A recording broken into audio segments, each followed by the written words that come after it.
Greetings. This is Frina Riametra, and I welcome you to my recap of Critical Role's 23rd episode of the 4th campaign. And this is me once again trying to make catch up. I don't think I'll be able to post another video today, but I'll probably be able to do one tomorrow. Plus, I'm still playing catch up.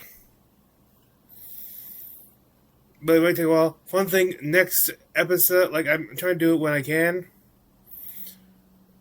And also watching when I can, because I'm not, like I said, I'm no longer, I can't do reactions more. And one event in this particular episode makes me so wish I could just have had seen the you could have just made a reaction, like, you would have gotten a legit reaction out of me. Like, oh. Anyway. If next 3 weeks, I'm gonna try to see what I can do, but I make no promises. After that, I should have be able to start posting more regular videos.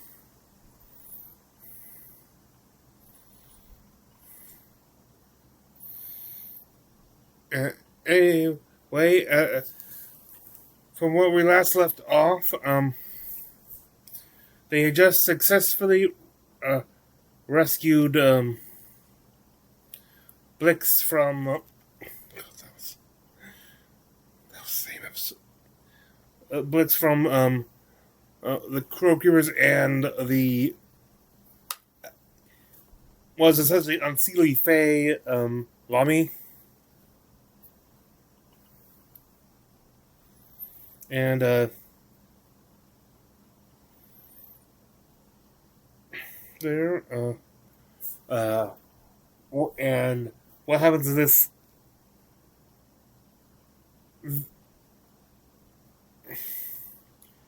at some point intense episode, it happens, like, definite revelation, some revelations happen.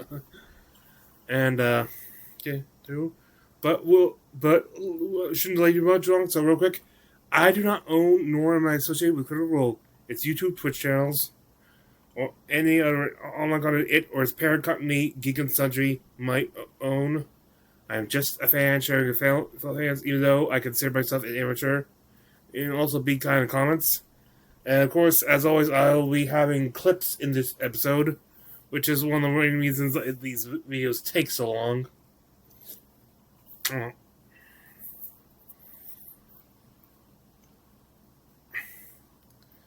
I'm still trying to. I have little success in training myself to. I have only had a little success in, like, holding off on certain keeping clips. But anyway, and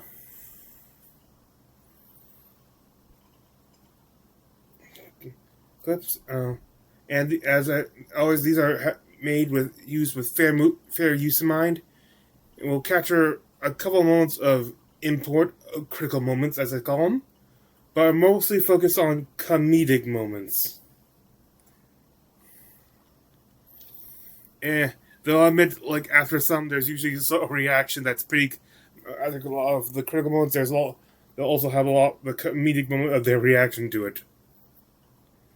And that way, let's get to the next episode. Buried Truths, or as I call it, the faces behind the faces behind the masks. And mask.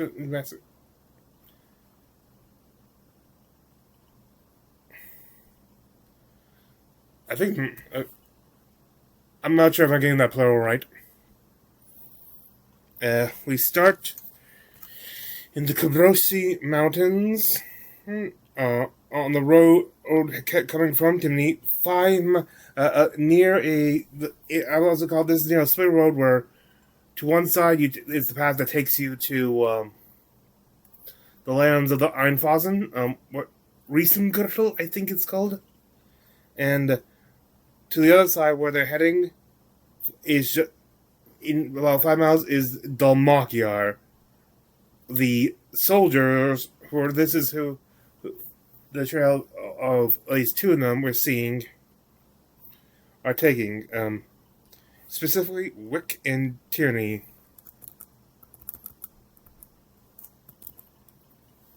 That's over the mountains. We find Lord Wickander, healer Var Vicandesuk. Hang on. That's over the mountains. Hang on, let me see. We find Lord Wickander, healer Var Vicand. Still can't read it. I think they can, but I can't. Real quick.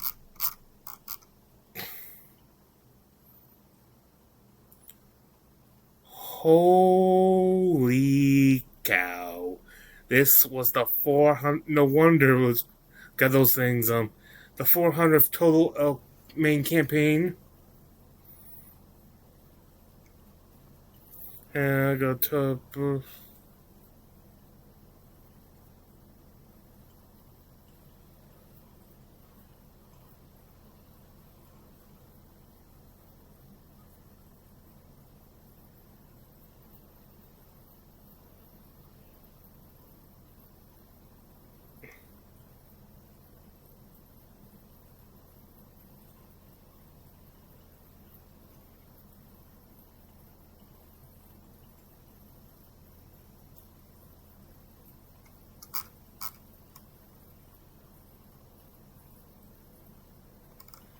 Okay, I have no idea what that says. Okay, the others are scouting ahead right now. By the way, next episode, 5 hours, and that's on YouTube. There's they don't count the little break beforehand and stuff, so that's gonna take a while for me to do. Well, to also pause in case you would take notes. The others are scouting ahead.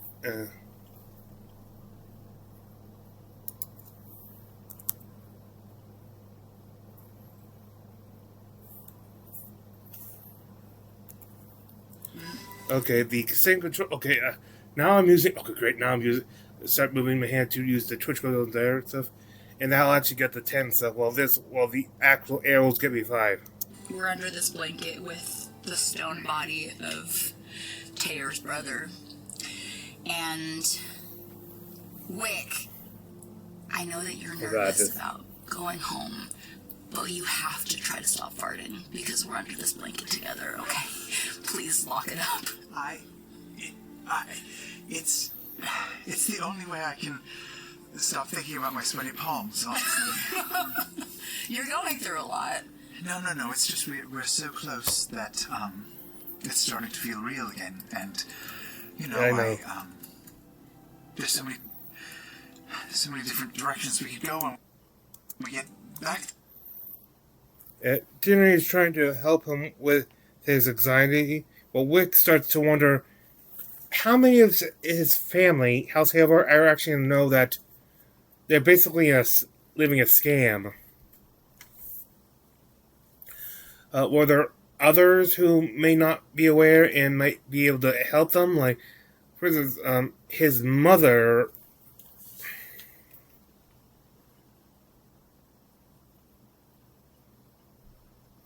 For instance, what was mentioned by his grandmother to that she was a true believer, and what annoyed the heck out of his grandmother for it. He then points out like how well she does with the acting and stuff, like when they're trying to talk their way out of things and stuff, acting like the part of the doctor. I won't say that freaking name. Well, later, and other stuff to do, and ask for tips.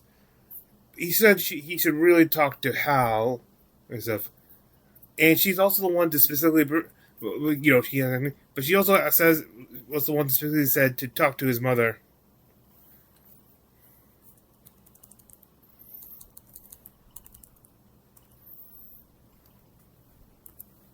Your mom? She's sweet.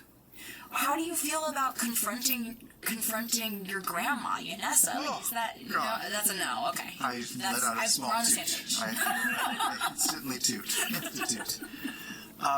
Small sound of a miniature clarion trumpet. Do you think Teo's brother somehow can hear us? I feel like I'm gonna just take a little piece of cloth and sort of drape it over his. I'm more worried his about if he can face. smell us.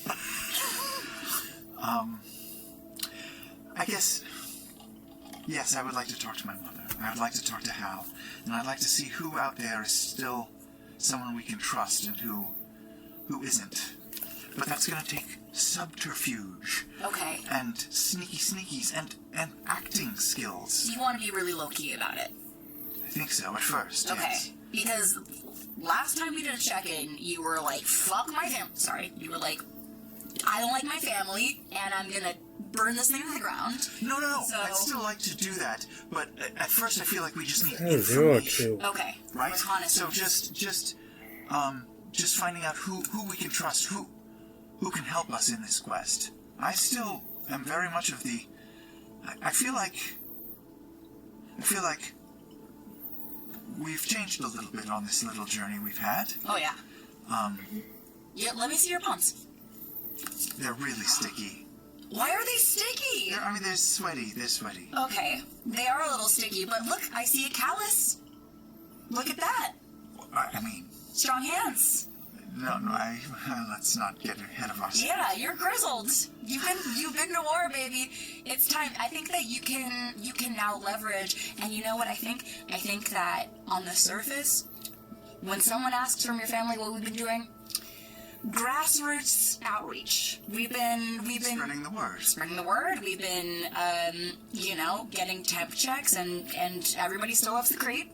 And as far as anybody, Speaking of, I don't want to brag or anything, or maybe I should feel shame about this, but we stopped at a Creed temple on I love Virgin this. Night. Her reaction to this. I I sort of don't know if I should brag, but maybe I should feel ashamed. I've never been more excited in what you're about to say. I pulled a tyranny. I swiped something from a You gentleman. stole?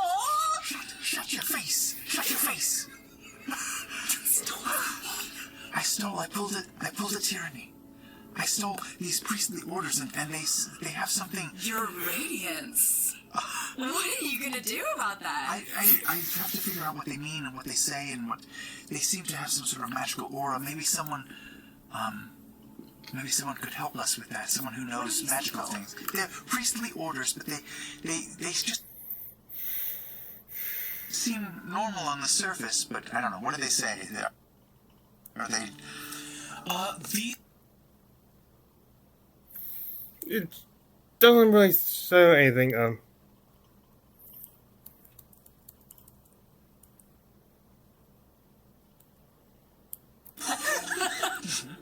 Use my demon smell and sniff out some. Oh, 19. 19 is very Something good. smells. Oh, you're farting. It's just we've had so many dried meats. You know, it's like. Tyranny. You've been smelling it for a minute. So sorry I planted that seed. You smell a bit of brimstone. And sulfur. There. And stuff.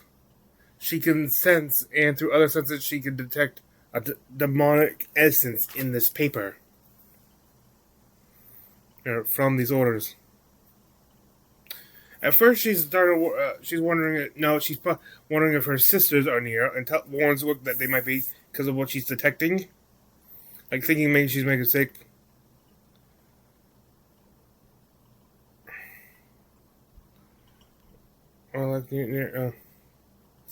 But then she takes a closer look at this, at the scroll. Well, taking it from him. With his blessing cord.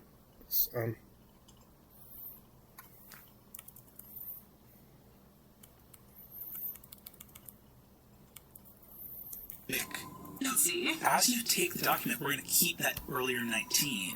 Okay. You take the document, and as you inspect it further, Wick, Tyranny's eyes go jet black. Oh, And as you look at it, oh, Tyranny, you hear, shut up.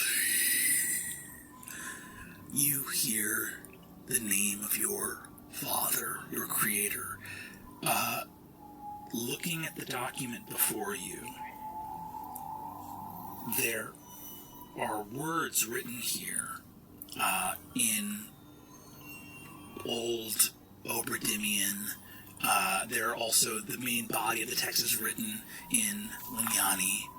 You see that there is a large sort of segment of the scroll, but there's a lot of embossed letters. Like every beginning of a sentence is like a purely filigreed letter, big and embossed and beautiful, lots of calligraphy. As you stare, some of the letters begin to change color and begin to bleed. They turn a deep dark red. The letters begin to bleed, and staring forward, you don't believe you're looking at holy orders. You believe you're looking at a contract. And we'll dive into this further on another episode of Critical Role. Hey everybody, and welcome to tonight's Critical Role Announcement Playhouse. Before we get into our game tonight, we have some announcements to get through. Beginning with our sponsor tonight, Sam. We got eBay Live tonight. What can you tell us? eBay Live is your destination for discovering and bidding on exclusive finds from rare trading cards. Don't know why I'm vintage drinking fashion this, in real Grady's. time, along expert sellers and a rad community. With eBay's protections and interactive experience, you'll connect, shop, and win live like nowhere else. Their unbeatable deals, trusted sellers, and celeb hosts make shopping an exciting, one-of-a-kind adventure. Now, speaking of, you guys might not know this, but I am a bit of an expert in antique vases and glassware, and I have one of the most valuable private collections on the West Coast. So tonight, thank you to eBay Live, for the first time ever, I'm going to let the public peek at my collection. So generous of you. This is actually really cool though. What's this one? Oh, good eye, Marisha. That is a Russian imperial ceremonial vase.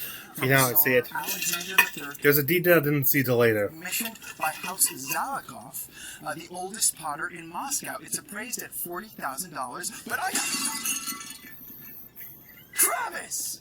I'm sorry. It was wobbly. I was just trying to stand. Just don't touch anything! Especially not that one over there. Why? What's the little green? That's a Savoy urn made of green uranium glass. Here's when I noticed something that...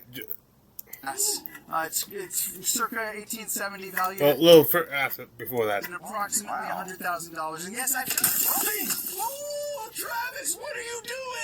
I just found this Nerf gun. I was just moving it away. I didn't think it was loaded. Why, you have amazing aim! Don't do anything, Travis! Especially not around these priceless pieces that I got on eBay Live. That was such a good shot though, but Yes. what are these pieces that you got on eBay Live? Well, I got those this pieces collection here. on eBay Live.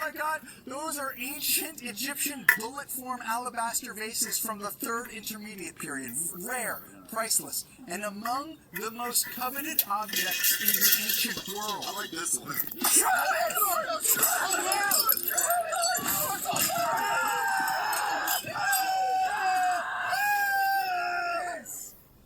Why, Travis? Just who I am.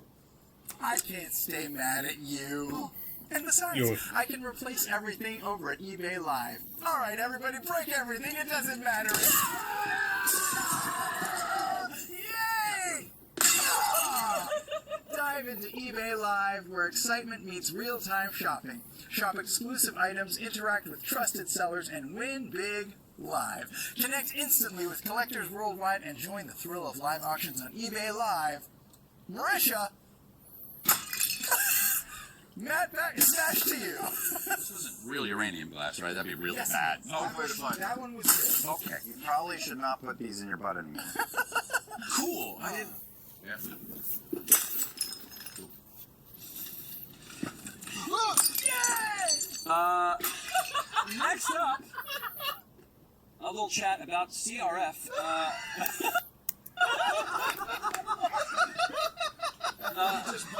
$200,000. I know. Member of the Critical Role Foundation.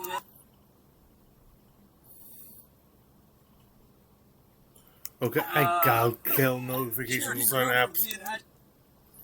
Actually, Kirby. Yeah, that's a bit of a funny thing. Like, anything is past, so if not, there'll be future ads about it. I'm literally watching the public YouTube thing, so you can find this video on YouTube to watch it entirety.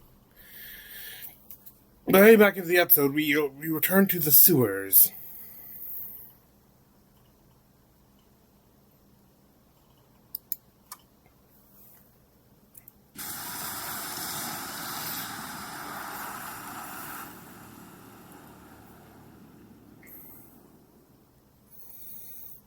We return to the depths of the sewers underneath Dolmakyar as our schemers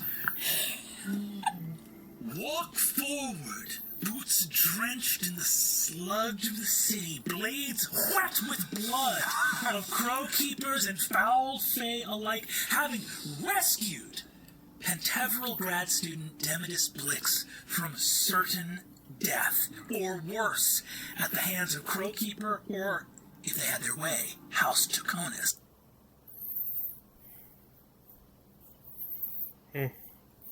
Okay, they continue on, check up with each other, but they do quickly leave the sewers.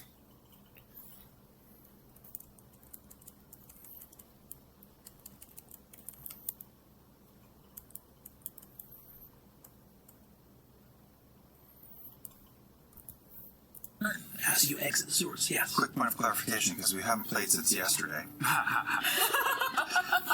Oh, I forgot the details. Yeah, no one had to take a sudden and immediate multi-week break. We really cleared everyone at home. Everyone at home, no one had a sudden multi-week break. It's been 24 hours, so some of the details have fled me. Demidus Blix, you said, has proof. Does Demidus have, is it just his account? Or I can't recall if there was.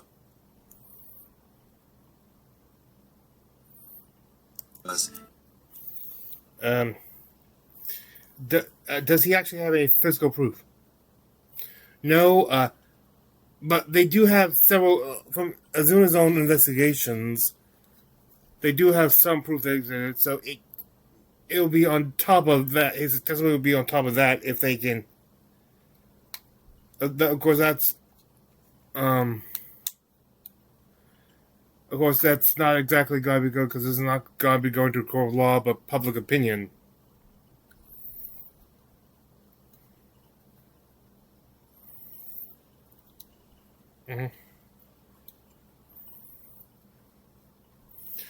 Well, Azuni currently is spent. He's all out of spell slots.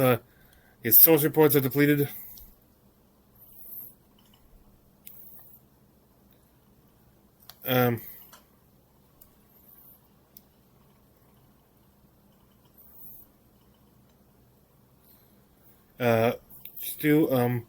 Well, they go. Wonder what they had to do with the loot. As they leave, Murray spots, what's her name? Temula?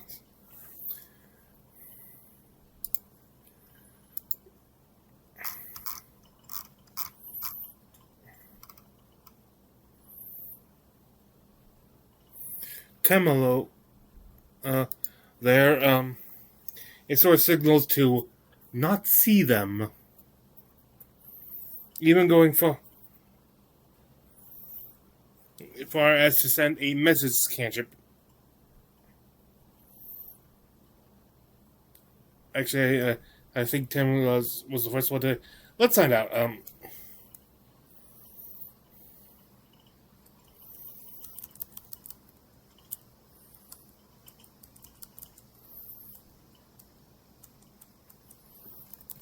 Too far. It says, the roosts of Dolmakyar have not known crows in quite some time. This has been a city of magpies for quite a while. And she goes into her wagon, closes the door, and locks it. I don't acknowledge what she said. But I will respond with the message and just say, I trust you'll keep what you've seen here between you and me.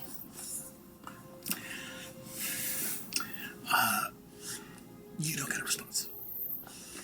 Fair. I'm going to give our poor boy Lix my cloak so that we have some cover. And this does have a hood, and I'm just going to keep a relatively bland face on in a moment. You have a glamour going? I do. And he can go with use a glamour to disguise. I gotta keep remember to check for when these clips are supposed to end. Folds the cloak, and he's And your cloak sort of trails behind him. That's right, use a tiny one. Well, yeah. You see that as you put the cloak on him, he puts it over. You see that he sort of casts Unseen Servant, and a small gust of wind begins to sort of trail your cloak like a wedding dress behind him, with a trail a long gown. And he says, "Thanks for letting me stay with you. I appreciate it." No, we're going to have a lot of work to do. And we're going to have to keep you safe. Thanks. Got a good storage closet for the boy? I have a couch. He's not going to be able to stay in the city. Well, we can't get him out of the city, can we? I'm just saying we're going to need a longer term plan than this. We need a proper safe house. We should look out for something that we can use for that. He's gifted, and we might need it. You can't say it today, but can't get him out. Yeah, like I said, need a proper safe house. They do need a proper safe house. But then another question comes to mind when they ask how. Does he still need the? Is he still going to be burying his brother tonight? Like that's definitely a sombering thing. Yeah, it's still happening tonight, and they've probably been waiting for him. But just Murray decides to accompany him to the burial.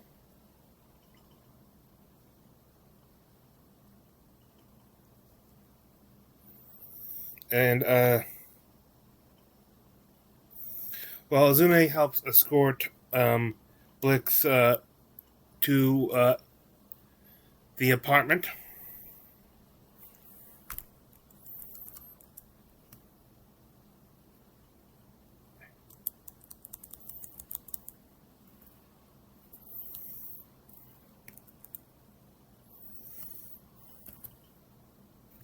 And first, I'm going to go ahead and add a bunch of stuff to your inventory.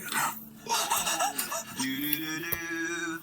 It's dangerous to go alone. I changed my mind to go with Murray. I stab Murray. I use Murray's body. Looting your friends, that's easy. As soon as I go to full... That buddy. I guess. Now that I've gone to full screen, I'll go and need to look something up again.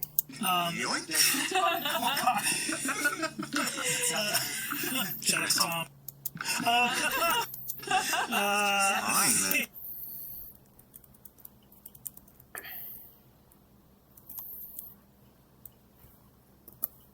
Dave, is if I'm ever doing something that you feel like is gonna make you want to kill me, take my body. Yeah, he is still skittish after seeing what Bolaire has done. You just let me know. I'll stop whatever I'm doing. Well, that's good, because I do have a list. Is that a joke? Yeah, it's definitely. Okay, sorry. Funny. Funny. I've never had to do this before. It's very odd. Have a sense of humor? Oh, I mean... Hey, Funny. I got to see that. Funny. I've never had to do this before. I got It's very odd. Have a sense of humor? Oh, I mean... I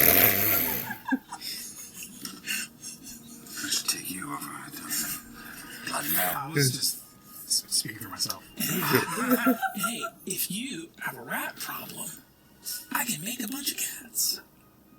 Not real, Oh, God. but rats don't know. Oh, God. I will say no magic for just a little while, although I'm going to give you a pen and paper in the morning, and you're going to write down as much as you can remember. Great. Oh, yeah. There will be coffee and tea and things to eat, and you will sit and not make noise, which I know is very difficult for you. Honestly, it's one of the things that I find most charming about you. But for just a moment, we're going to have to be subtle. You see Demet sort of looks out blankly, kind of the adrenaline crash and like the trauma is sort of hitting. So he goes, okay, no noise. And you see that his nose unfurls and goes, like a little party blower. Oh. And he goes, that's my last one. Last one. Okay. As we get closer. I get nervous, I'm sorry. That's all right, I just have a migraine, so it's screaming in my head right now.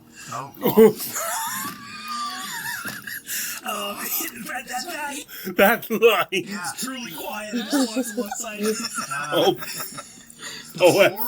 As we get closer, before I leave you, and I'm kind of observing this, I stop you from leaving Belair. It's one thing I want to say to you. Oh, shoot. I thought I meant to do the pause mute. Yeah, looks at no, I was past that point. It's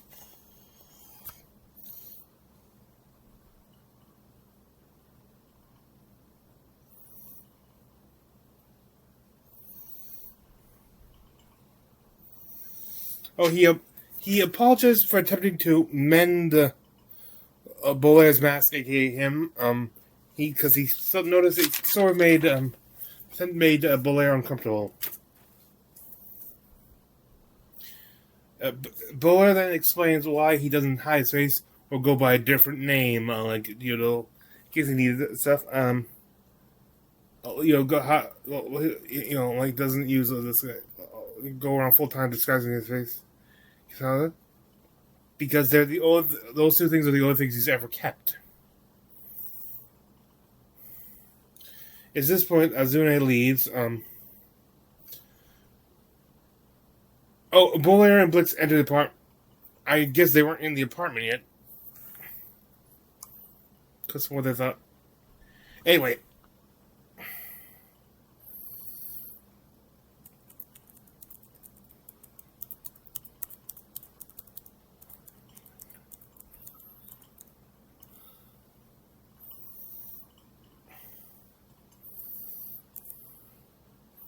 Oh, that's over. I know you said no magic. Can I cast one ritual if that's okay? You asked, so sure. He begins to lay out a small ritual circle, doing some sort of wizardly magic. This, you can see, does not look like an illusion, but you can see that he's doing the spell very carefully. Pentaveral magic, calls it, and small creature appears in front of him, and you see a tiny dappled chameleon walk out, and he goes, "There you are, bud. Hey!" As he resummons his familiar. Oh. And you see he goes, "This is Figment." I love the name. Excellent name. Thanks. I call him Figment because he's not real, but he doesn't let that get him down. Some of my favorite things aren't real. I like that. The cool thing about not being real is that you can kind of be whatever you want. I knew there was a reason why I liked you. Quick secret. I just thought you should know. Yes. I'm not real either. I don't know about that, because you're real nice. So is Figment. Hey, thanks. If you have any bugs, he loves to eat bugs. Oh, I think there's a few. I don't clean as often as I should in the kitchen. There's blankets over there. The couch is extremely comfortable, so I'm told. You see, he goes, great, and wanders off. Hal and Murray. You ascend.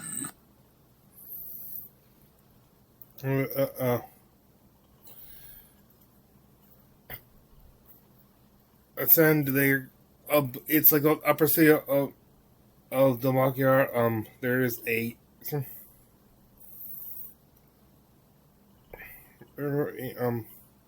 orcish cemetery. They go to this upper section where his father is buried, going right up to it, or more accurately, what is now next to it. An empty grave with a small group waiting around.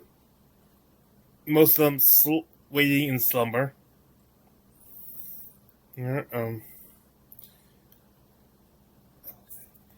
They notice that while Hiro and Shadia are there, their Elodie is not. The former two are, though, asleep on the ground. Well,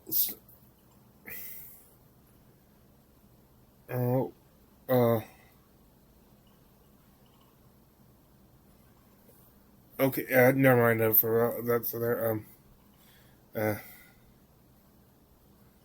They gently wake them.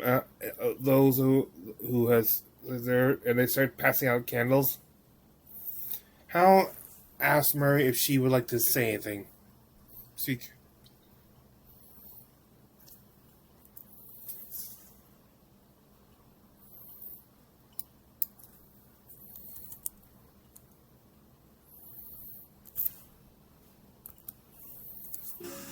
I didn't go to the execution.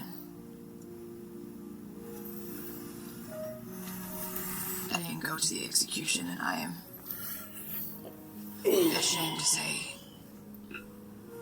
that's because I knew deep down inside how it was going to turn out. I didn't have hope.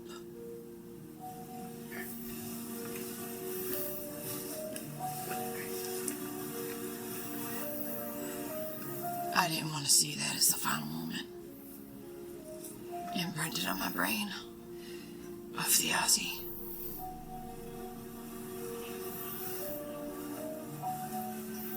And that's something I've been wrestling with.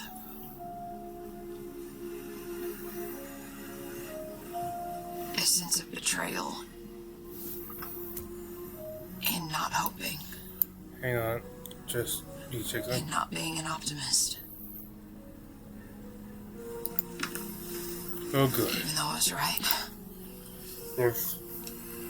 I had to make sure. Have made like a couple times in the past, like But I think the recording. Aussie had hope. How did we? Not in his own fate. I think deep down inside he knew.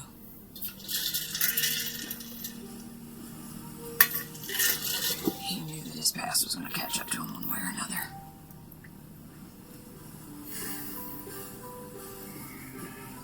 But he had hope in us. Had hope in his nieces and nephew. He had hope in the people around him.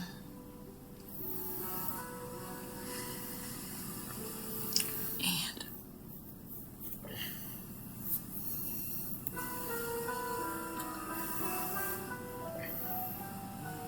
that's a damn good legacy to leave into this world. And I only hope that maybe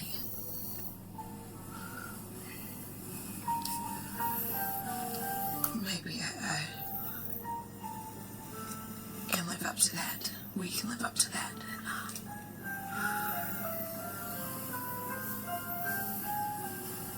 Follow in his footsteps. Just hopefully not to the grave. Sorry, that hurts.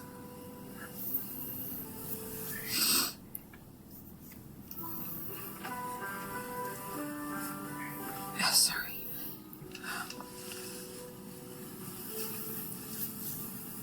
I think the exhaustion is getting to me. You go. At 2, 3, 4, 5. After or describing the scene right before he starts his final words. But you were born of Dolmakyar. What the? He arranged the world over. But you were born of Dolmakyar. Its forests sheltered you. Its rocky climbs strengthened you. And its streets imparted unto you its lessons. Hard earned. Held long.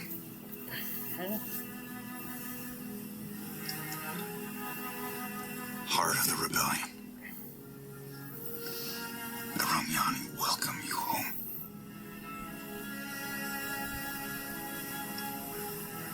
Here may you keep your final watch.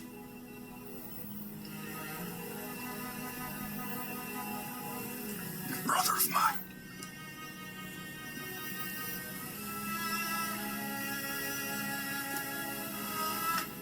And I give my two girls a tight squeeze and then drop my arms and pick up the shovel lying on the ground and go to the work of burying my brother. Returning that embrace, your daughters stand back. You take the shovel silently. Olgood takes one more. Body is interred. White sheet. All of the little glass gems, the bright and shiny, inexpensive jewelry that was given to him at his wake. Small flowers adorning the wrapped body as the soil of your homeland covers your brother.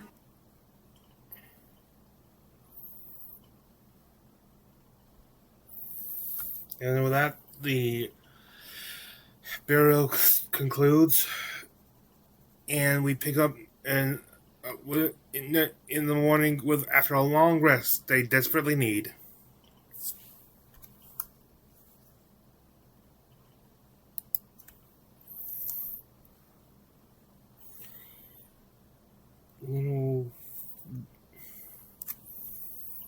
Actually, that's. Goodbye, temporary hit points. My temporary hit points. Bring them back to me. I don't even remember where the button for this is. It's been so long.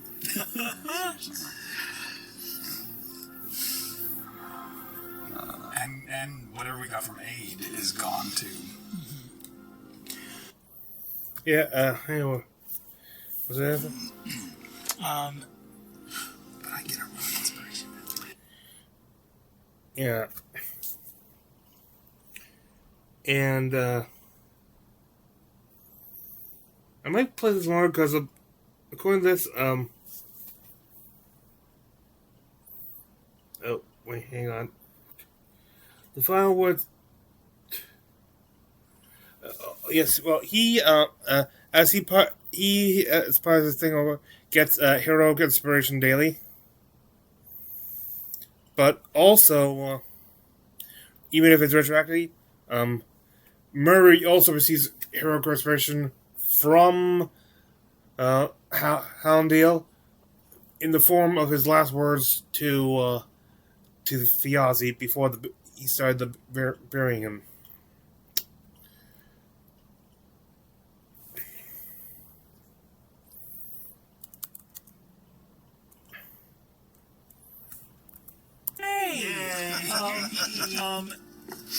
It is finally the following day. As all of you awaken. This is a new campaign, right? This is a new campaign.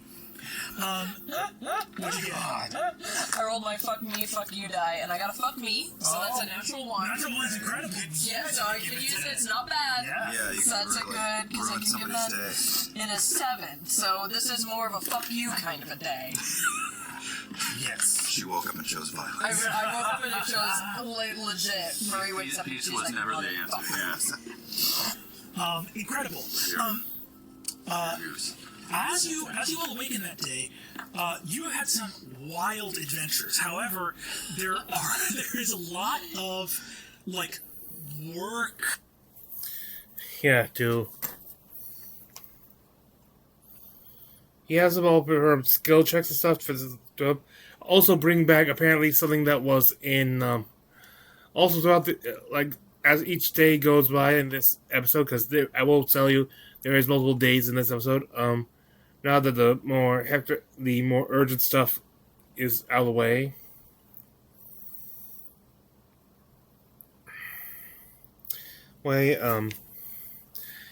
He brings back something from older, I think, third edition stuff. He said, a profession check. Basically, you just doing your job instead of something specific. It's a intelligence, apparently it's supposed to be like an intelligence check, base check. Which is interesting because, since it's not part of the current edition stuff, technically, I don't think any of them are proficient in their own jobs by that definition.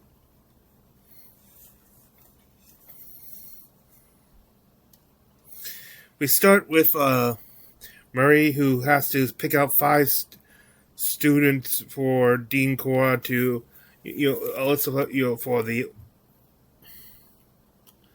for the internship, was it called, or I think it was.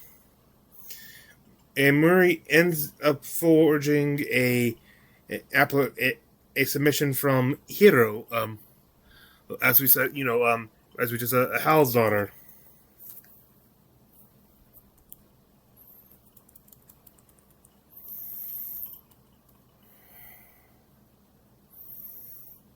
This is Flat this is all. dexterity check. You do have a reroll. I do have a reroll. Or you could use the fuck me die. You have to. Was there one more clips of she did roll her new portent, so she has a 3 and a 7, I think it was, or. Destroy everything. And it's written down. My dex is not great because I'm top heavy.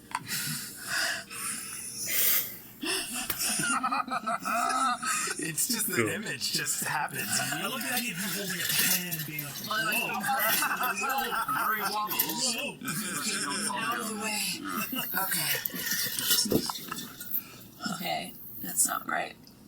I'm gonna use my reroll. Here's a reroll. Come on. It's worse. Copy that. It's worse. I have to use the reroll, right? I believe so, right? Or how has it She did your reroll immediately, and you must use the new roll. Yep. Right. So that's a 4. It's a 4, great.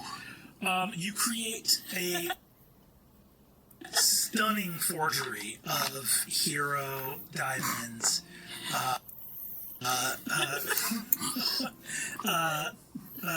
application. I can't put this down. Do you submit that along with sort of 4 others that feel fine?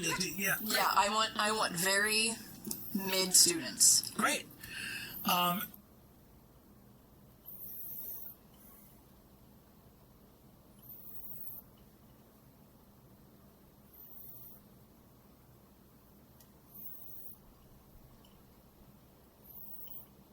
Wow. She's just spends the rest of the day popping into classes, making sure not just she's catching up on work she fell behind because of all this, but also very visible on campus. She looks making sure she does appear to be doing her job.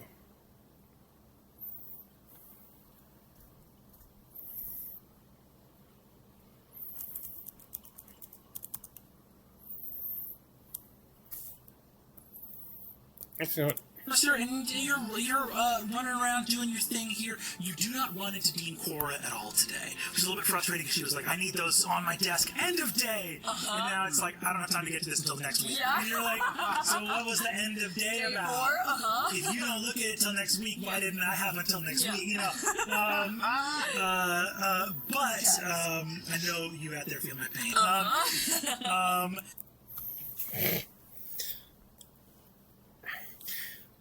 She starts in case they do able to survive and resolve this, starts spreading rumors that Blix is out sick instead of on the lam.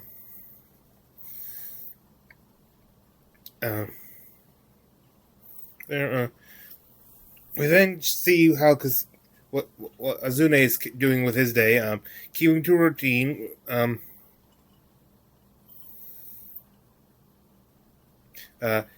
Starts out by visiting the Falcon's Rest, the memorial for the Falcon's Rebellion.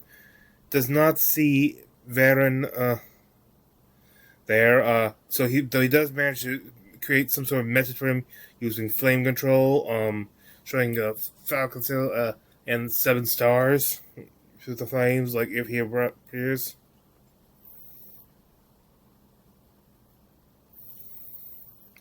It's a lot easier today because Lord Einfossen is not in there.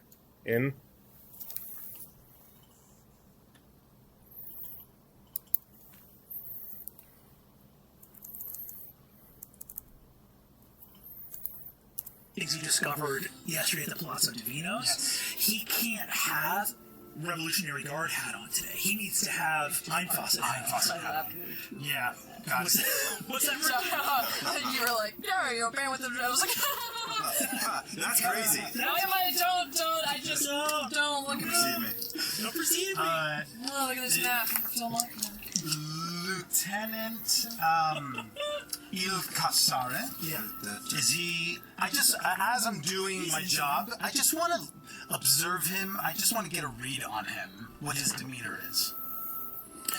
Give me an insight check. Okay. Uh-oh. That is a 9. You know this guy for a long time. Your opinion about him is the same as you read him last time. You don't you suspect that he is not a hardliner or a zealot. He's not someone who's like, yes. Yeah, Lieutenant does stuff. Yeah, like he's a little corrupt to stuff, but like takes part of stuff. But he's not like a fanatic for that. But he does have he's a cop with a us versus them mentality. Like not just the criminals, but the entire population. Like anyone who's not part of the Revolutionary Guard or it is not like a noble is under slight constant suspicion in his book.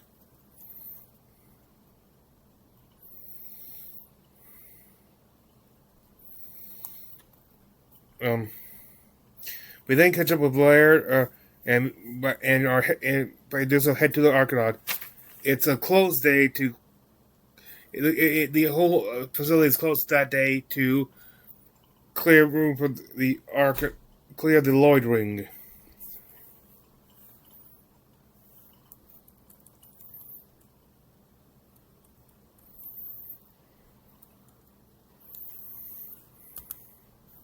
Delightfully fun. You'll at least be getting some help coming in the next couple of days. They're young, impressionable, and I will have no idea just how absolutely fucked this is going to be.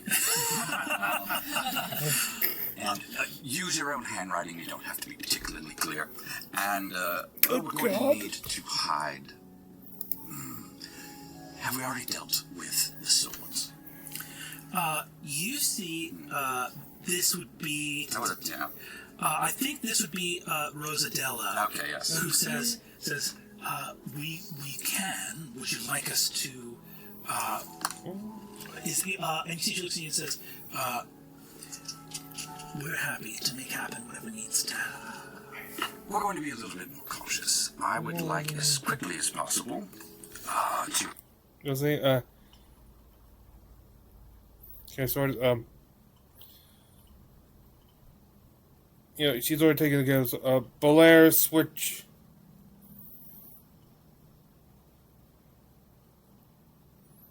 Is held in switch and props them. The fakes that sometimes they put on display when they can't have the real stuff out. And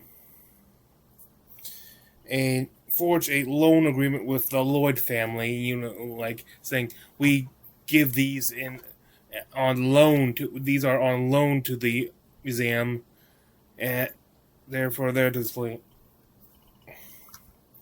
And with certain ways of how they're displayed, and with the move being violation. 1, 2, 3. No switching. Everything's going to be in this properly.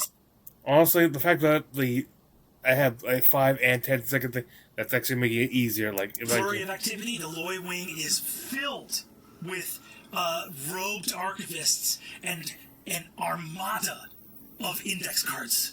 And Hal, what are you up to today? Well, I think I do the only thing I can do. Hard at work last night. Oh, but Hal enters Hal's workshop because of all the stuff he has to take care of. Stuff he's a bit behind and stuff. He is also behind, like as if now since they don't have anything to, they're just doing mild investigation and stuff. Not really fun. They can focus more on this and enters producer mode.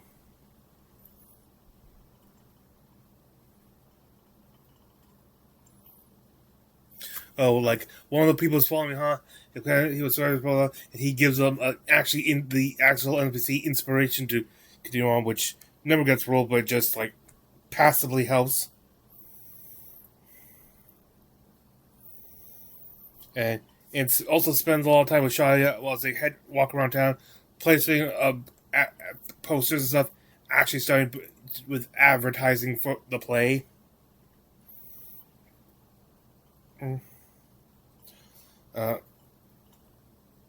Well, all while this is happening, he's also been going over everything that's been happening.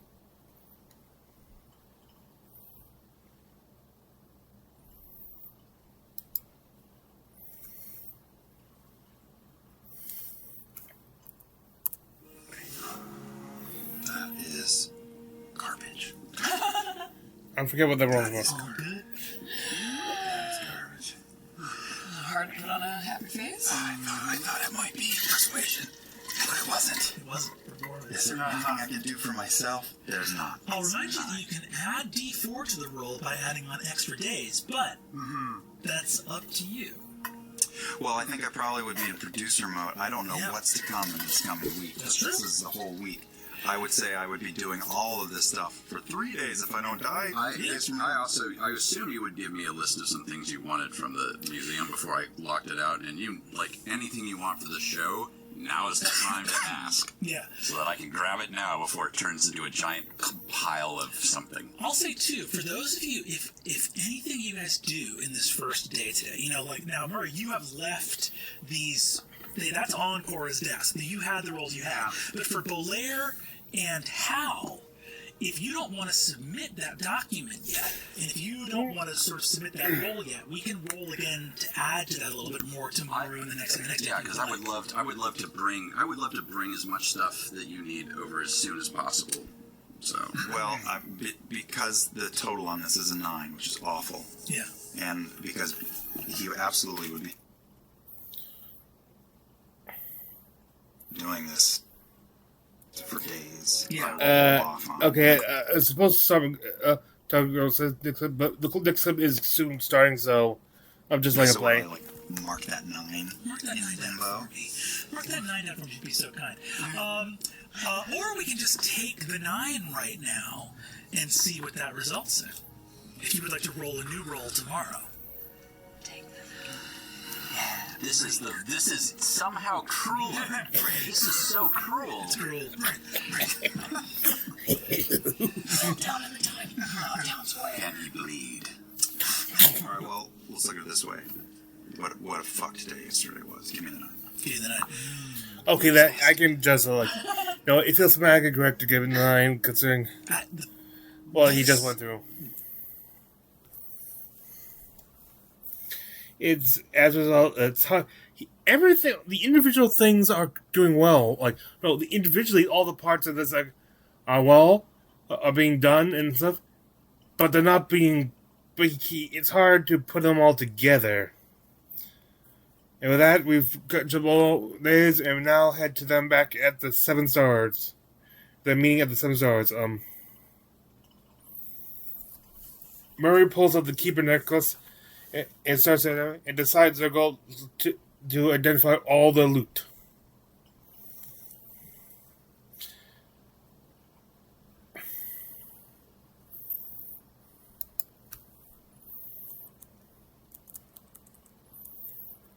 You don't have to eat. I'm just nervous eating through this. Oh. We're like we're refilling your glass, we're she's doing fetching identify. food for you. Yes. You're at work for an hour at the table here. I don't even have to eat. I'm just nervous eating through this. Oh. Like popcorn. Are you like Cookie Monster and you're just pressing videos in there? I got a mouth underneath this. Incredible. As you begin to research this stuff, you take the charm necklace first. As you identify it, you begin to pull the strands together. This necklace, you can see, is an ancient fairy charm. But you can see a lot of why this stuff got left here in this sort of like rogue's meeting point was a lot of this stuff was only going to be effective put to spellcasters, right? The charm necklace, you can see the jangling sort of fairy charms along it. There are all these different sort of beast shapes, like a little deer, like a sort of a small like ivory hind, and there's a little gray rabbit, a small red swallow, like all these little birds sort of around it, and animals and things like that. The jangling charms have a place for a spell to be cast within it. The nature of the charm is that it has a function. When attuned to, the charm will rattle and jangle if you are being scryed on. If you are being divined on, if someone's using a spell on you, it will let you know that is happening. Now, it's not as powerful as non-detection because it can't prevent it. Yeah. However, the receptacle for a spell to go in here can accept an illusion spell that can fool a particular type of divination. So in other words, though it cannot necessarily stop all divination, you could potentially put an illusion spell in here, and if that illusion was like a change, like a disguise self spell, it might allow a divination to actually pull up the disguise, right, and read that as being truth. So you can load a little illusion in here to fool certain kinds of divination magic. Right, so like jamming the airwaves kind of a vibe. A little jamming the airwaves kind of vibe. But you have to pick the right code. Yes. To keep out malware. Yes, you have to kind of figure out what you think you're likely to get picked up on. So for example, if the thing you were really worried about was like, oh, paladins are going to use their divine sense to tell that I'm a fairy or a demon, you could put a disguise self spell of a normal person, and they maybe would pick that up as that, and the charm would still jingle to let you know that you were being divined against. Trip the firewall. Trip the firewall. Okay. The four potions are 4 potions of healing. 4 potions of healing, very useful. And you have these small little pouches of gemstones. Yes. As you pull them out, Ms. Magnesson, you recognize these very, very well. You think these maybe got stolen from the Penteveral. Okay. These are metamagic gems. All of them are. So first of all, number one, they're gems. They're quite expensive. Yeah. You can do cool stuff with them. They're worth a lot. Number two, they are consumables. They can be crushed as a. The gems can be crushed as a material component of a spell and have their energy consumed into the spell. The effects that they have are different, and they are associated with various schools of magic. I'll go ahead and bring up what their effects are. The effects are very minor, but the thing is you don't need an action to trigger them. It's part of the material component of a spell casting, essentially. So it adds a little bit more kick to a spell. Yep.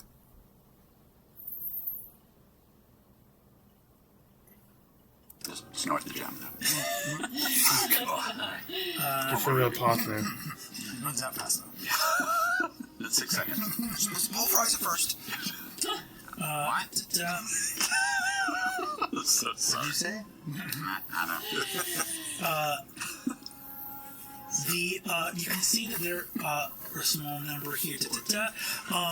One of the little satchels has 3 Voker's gems in them. A Voker's gem basically grants advantage on an evocation spell that has a single target. So if you're making an attack roll with an evocation spell, this will give you advantage on that attack roll. And on the roll of a natural 20, the target is knocked back 15 feet. You have there's a pouch with 2 Viner's gems in it. These can be used in casting a divination spell. And I'm sensing a pattern with the namings. namings. On your next initiative roll before a long rest. As sort of the gem adds this heightened level of awareness around you. You see that there are several others of these gems. There are Muter's gems, Mancer's gems, Juror's gems. I'll add the correct amounts into your inventory. Wow. Muter, transmutation, necromancy, There's multiple of each. upstairs. Oh, we get to do a little divvy. You get to do a divvy. I love a divvy. Yeah, and Just getting the rural juror.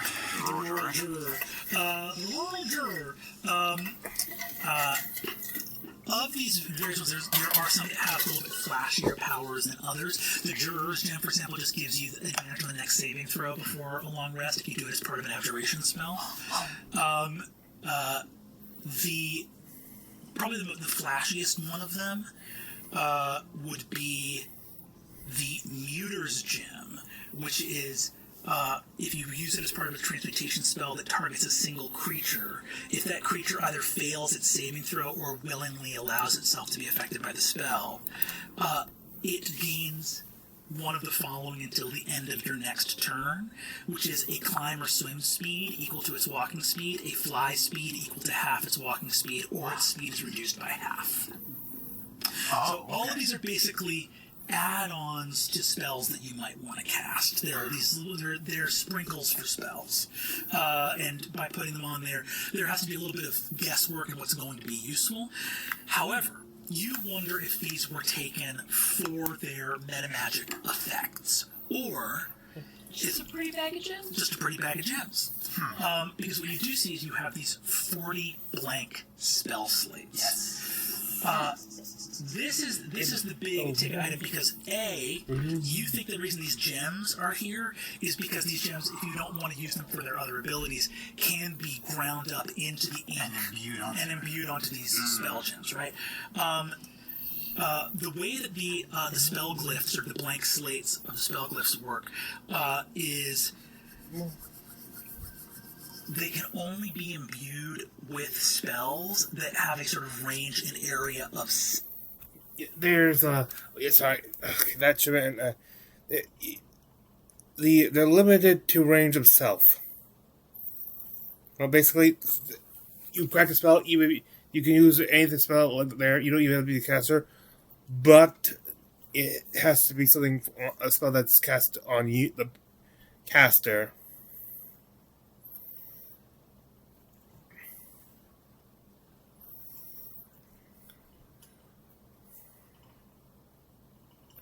Could also be used for useful for funds.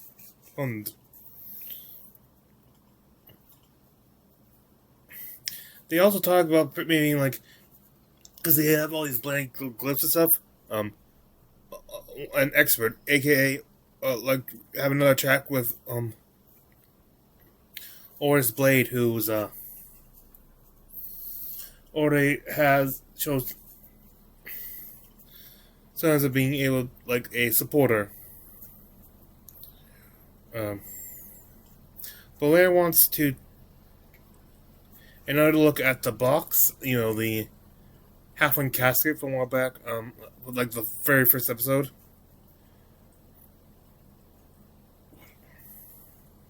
But another big question is, what about the gala? Which a lot of them forget. Like some of them, including Martin, forgot about. Like before the show, there was going to be a gala, like hyping up, like getting in with the elites and stuff.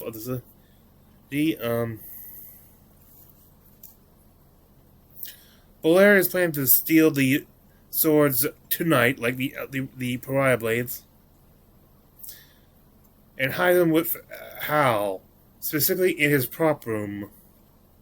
Disguise them amongst the other swords and like fake swords there.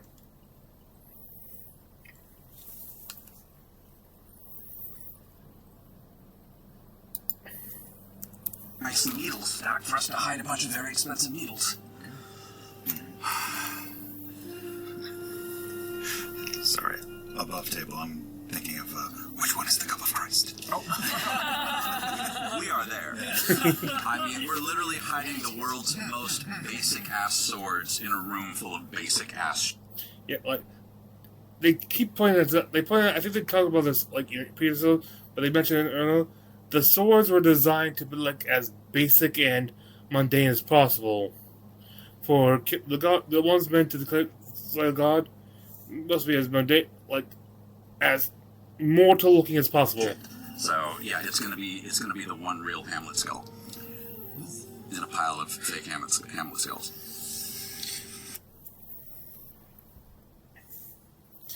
He might also hide the casket there too. It's like right now it's safely in the. I was going to say office, but I think technically the office in the vault is a separate thing. But so but his main territory is being invaded, so like can't make. Some of the more dangerous stuff should not be left lying along the Arcanaut.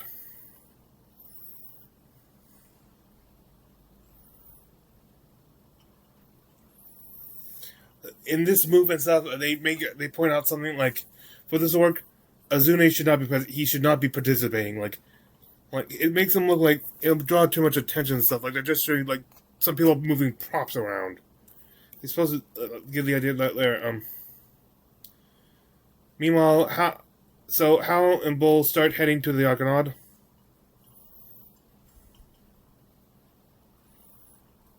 And here, oh boy, this way. Azune hands Murray the candle they found at Plaza de Vinos, the one that was basically spent. They were able to recreate the candle itself. It's the black thing with silver, its designs on it. And she casts Identify. Oh.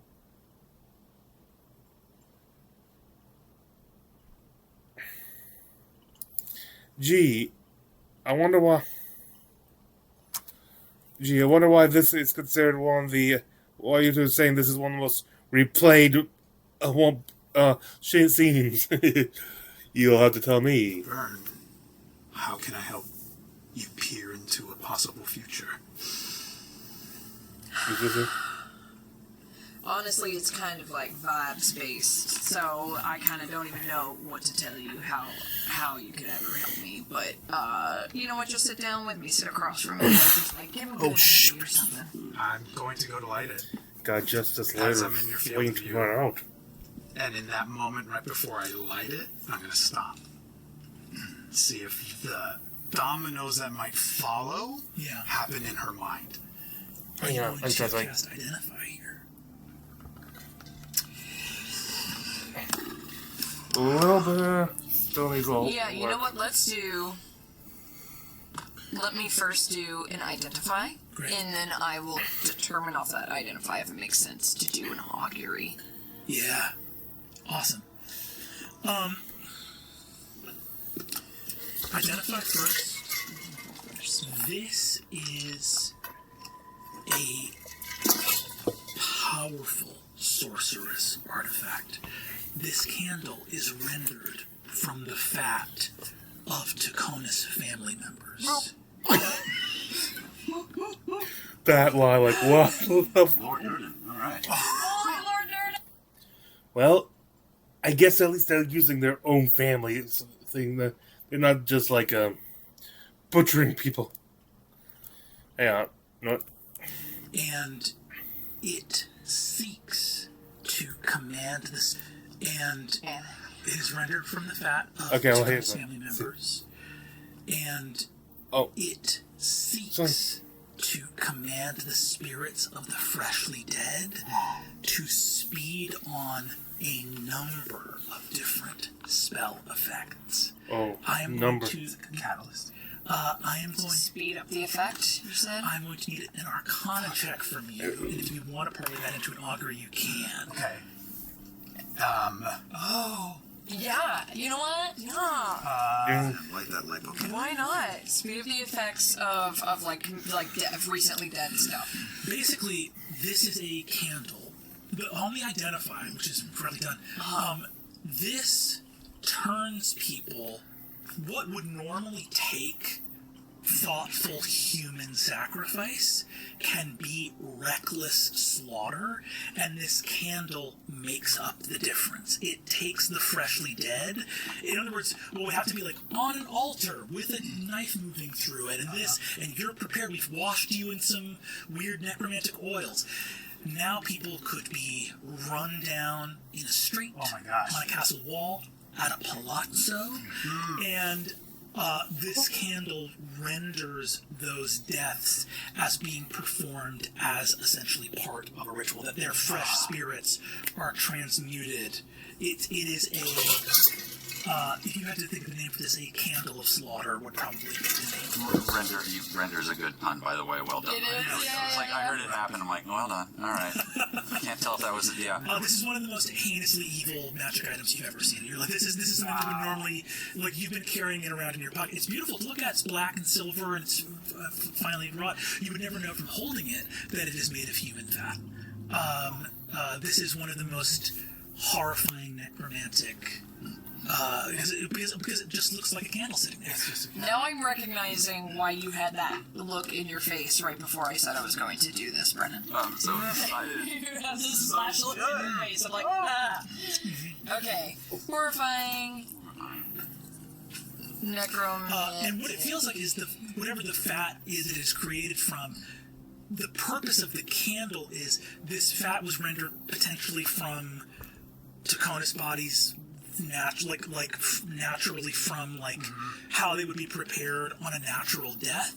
Like, you don't think this stuff made from the family members was made due to reckless slaughter, but it's that the remains of the family members await to transmute reckless slaughter into the energy of powerful magic working, right?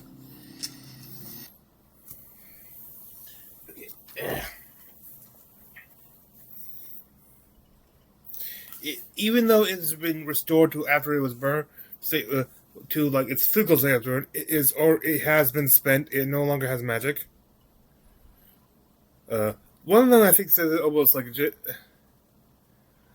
good stuff, but I'm gonna take it more serious because it's his polygon be meaningful to something. Julian's father is probably not certain the Draconis.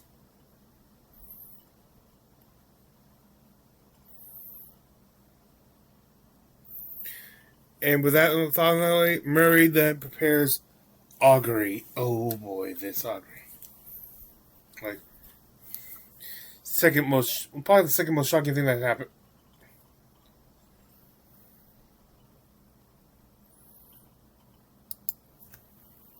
The liminal space that she puts herself in this purgatory of time. She just hears Izune's voice as he already asked the question.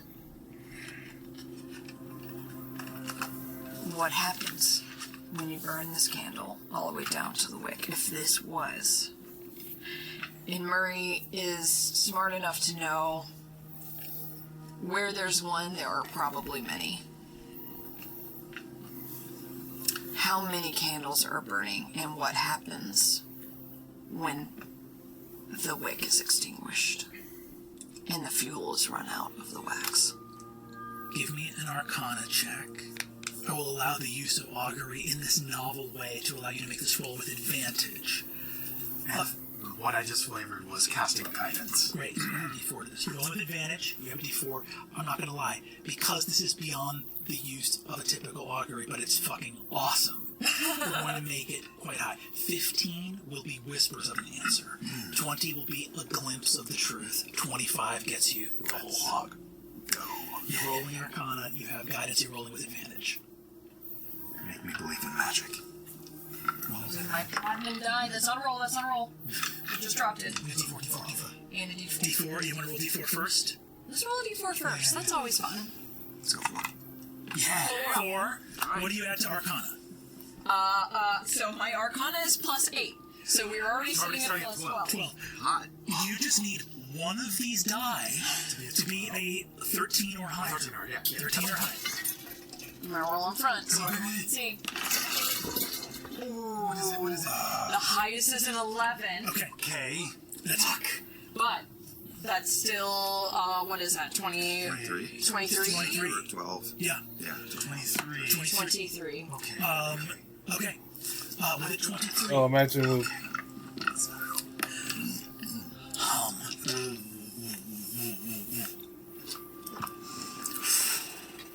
Images flicker in and out of control. You are asking about what happens if this candle burns.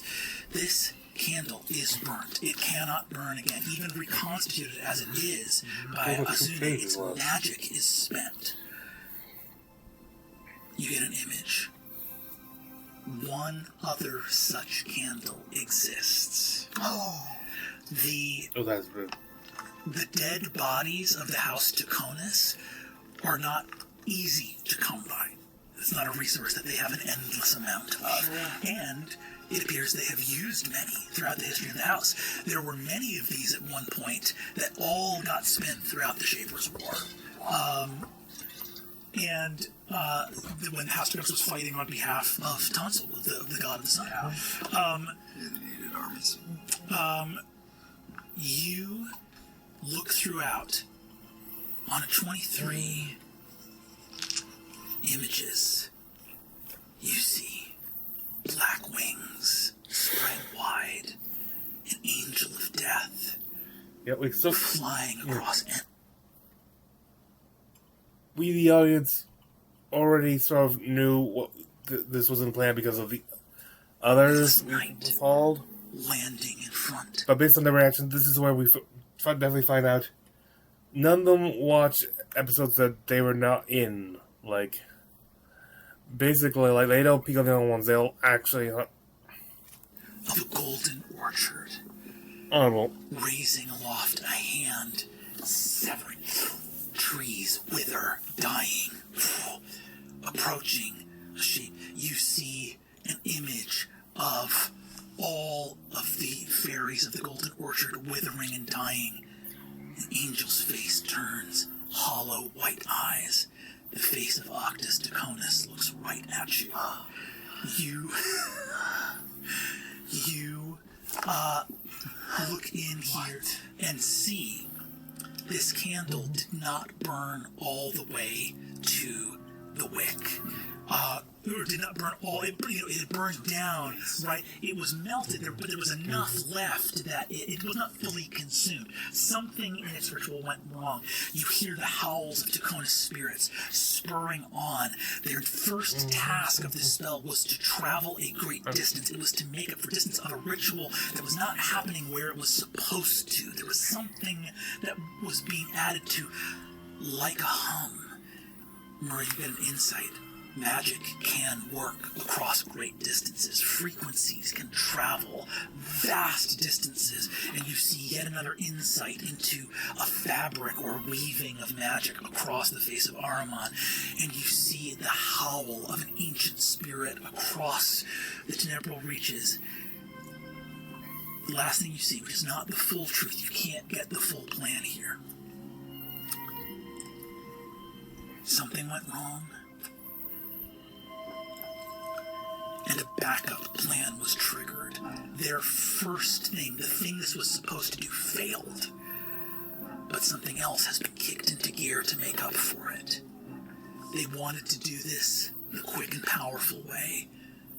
Instead, they will have to go the long way around, but they are going there right now. You see rows and rows of sarcophagi.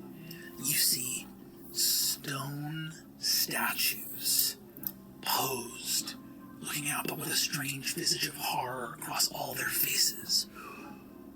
To the dead draw near, and all of the statues' eyes glow white.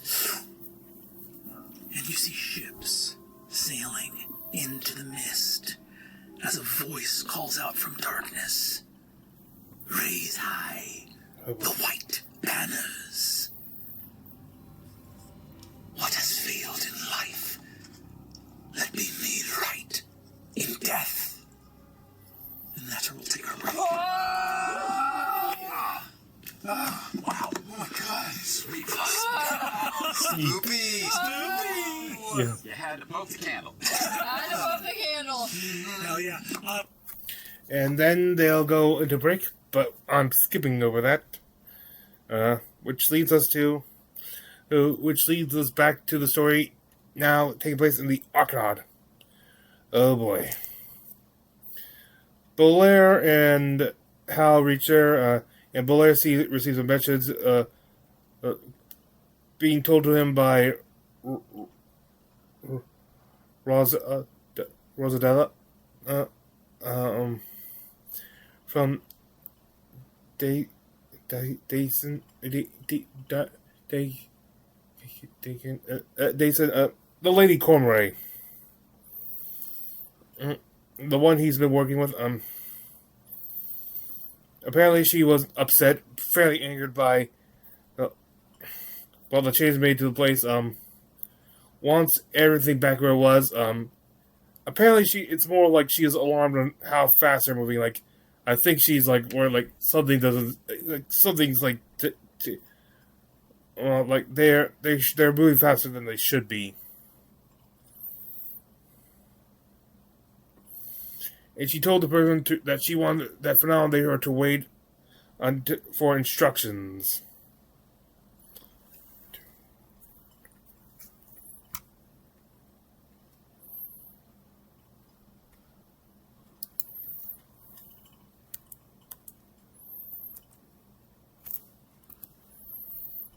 In the future, that we should wait for direct instruction. At which point I said, instruction from whom? And then she sort of looked at me and smiled and walked away. I want you to know and think very carefully upon how well you just did. Really? Just continue to be you. Phenomenal. Let's put a hold on certain things in a moment. We'll put a hold on things for a moment. We actually have to pick up some things for the theater really quickly. Why don't we send everybody home for the evening, since clearly we're supposed to stop production anyway. Everyone can go home and start having some thoughts about how to start putting everything back. Don't think too hard on it. You're really not going to do it anyway. You see that Spiro raises his head. He's got a massive, like, multiple lenses contraption of, like, glasses to closely inspect things. He says, are we being sent home right away? We did think we were working late and did send out an order for dinner. That's very fair. I'm sorry we did it before you come, but you... Oh, forgiving Master Lethalio, you've never eaten with us one time. No, I usually have better company. Kidding. Love you all. Since there is dinner coming, you might as well continue, have the dinner, and then go home early. All right. You see that everyone says, all right, well, we don't have to continue work if it's not necessary. Everyone pause work. We'll wait for dinner. You see that they all sort of head off, leaving you and Hal in the wing here. As a couple folks, even like some of these people leaving, like Rosadella looks and says, Hal, good to see you again. Hello. Evening. Excited for the gala. Are assuming that we are working that night. I'm of the opinion that you will not be working that night. I think my opinion is this is an event. Everyone should enjoy the show, one way or another. Oh, lovely. Are we our staff invited to the? Not officially yet. I've got to deal with whatever this insanity is, but it is my hope, and I would hope that you know that I am pushing for it. If there's space, absolutely. No, I won't be pushing. You see the top. I will be. Everyone deserves a little revelry. Echo. And you guys are left as the archivists and curators sort of funnel out. It is absolute fucking chaos in the lawyering room right now. You see the main doors are closed, everything's been pushed into the centers of the room, everything is sort of off the rack, and you can see that a place that is normally kind of sparse and has lots of distance between these massive exhibits is now cluttered with stuff that's been dredged up out of the vaults to be sorted and resorted up here on the main floor. Still have close carriages and wagons on premises? We have one ready to go. Then let's rob this place fucking blind. Excellent. Go ahead, if you'd be so kind, and I'd like you guys to give me a group stealth check, which means that because there's only two of you, we'll just take the higher of the two rolls, Okay. and then a group perception check. Start with stealth. Yeah, yours will be higher. Nope. Sure. Oh no. For me, it's a 6. Great, Yeah, you're higher. gotcha. No, 1.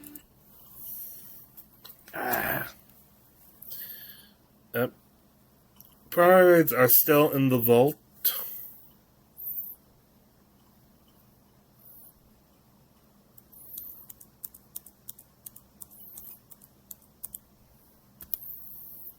That's right. Yeah, D6.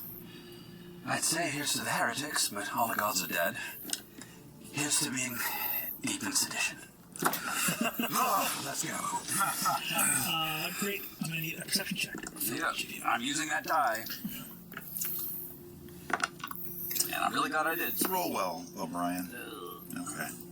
I'm really glad I did. It's been dog shit. Now it's just mediocre. 11. 16. Thank God. Holy crap. You guys are downstairs, moving. Your stealth check is basically like, how quickly can you make sure? Because essentially, as you move the real blades to the theater, where are the replicas going? They're staying.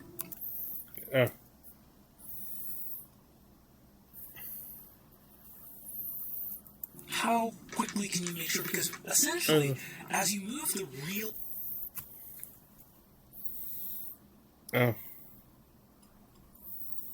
Blades too loyally.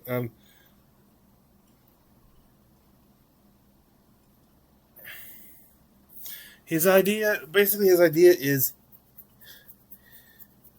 like he'll have he'll be hiding the blades in the with Hal, the extra blades, but in order to kind of extra layer of misdirection, he's also like fabricating a claim from the Lloyd family saying that the doing of their exhibiting is in violation of their original, and they're taking back the blades, and then maybe like sending them like replica blades to to keep them looking in the wrong place for them should they ever discover that they're not actually at the Arcanaud.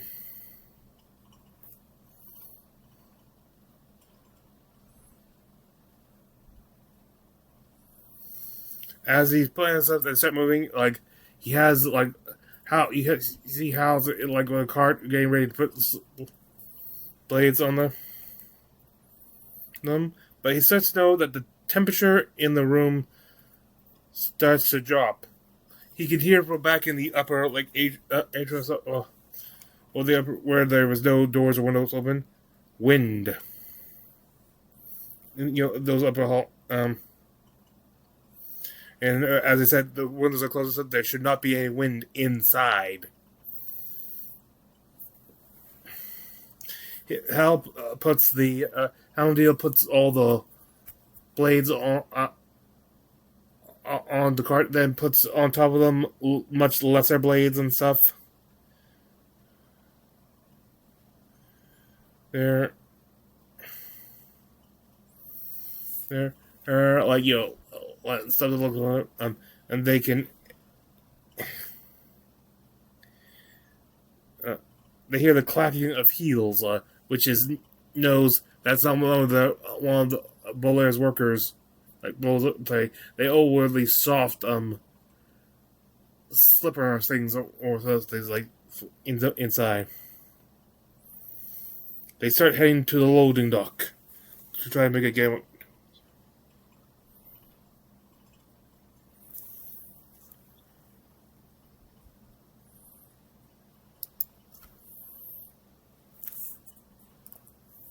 Oh God, oh no. I'm going to need initiative from both of you.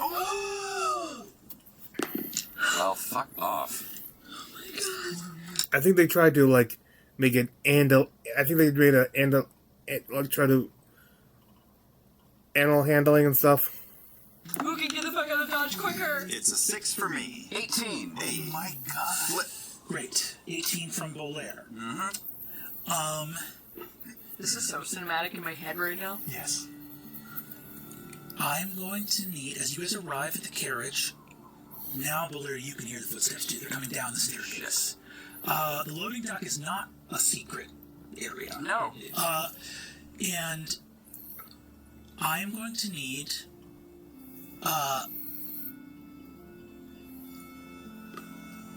animal handling for the horse, acrobatics for loading.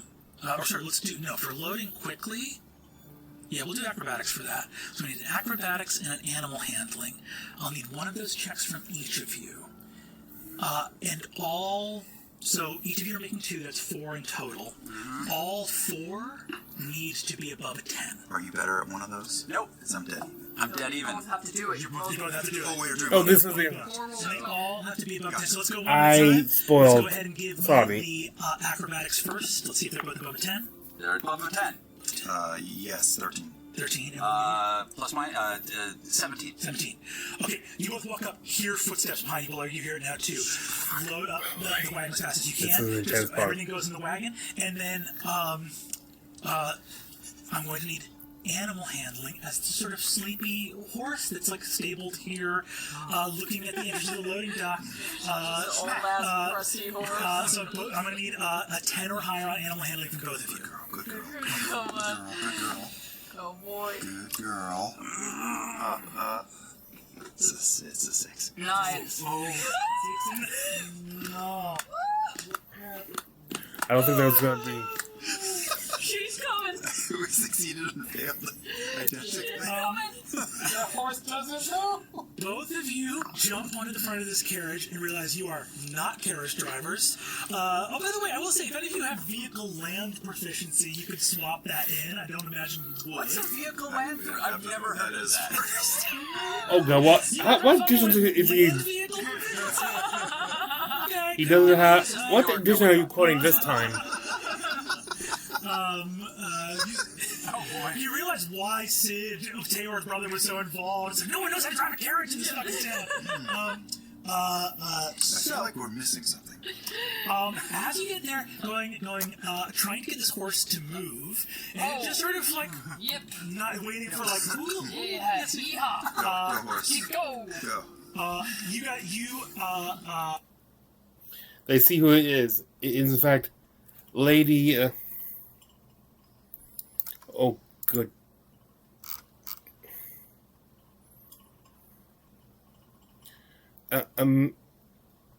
Maria, Jason, and Cormier. The one who left the message. She asked what they're doing. And also asked who Hal is, who, after introducing, there's a bit of a interruption. We move on to.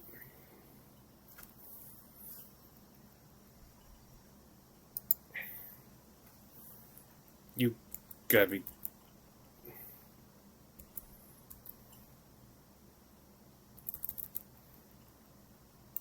To what the numbers are. You rolled an 18, correct? The Lady Amaria Dason Cormier has a plus 12 insight. All right. So, you need a... Get out of here. You need a... She is a 5 or lower. lady of a sundered house, remarkably powerful. You're looking for a 5 or lower. Oh, God.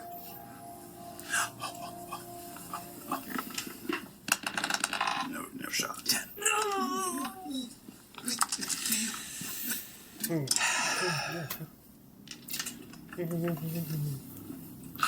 Oh, you can read it. What? I'll see you down there.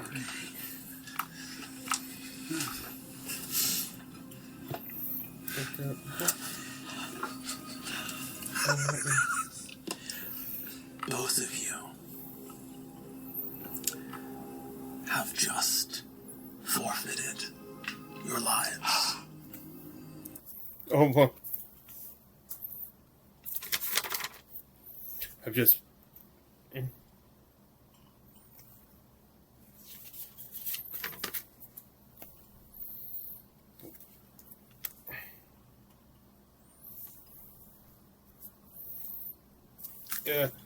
Uh-oh. Oh, wait, there's one more. Okay, I think that was the next one. What are you talking about?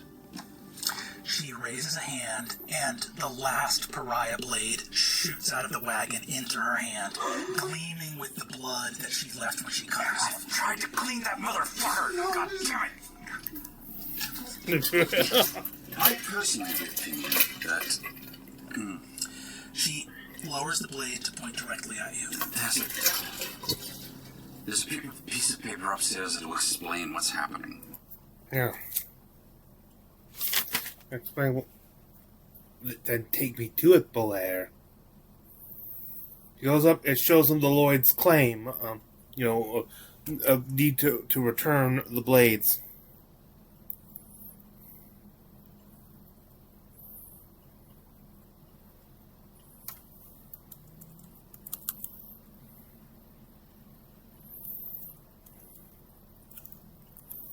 That office. As she does so, you arrive there, and she investigates the document in front of you.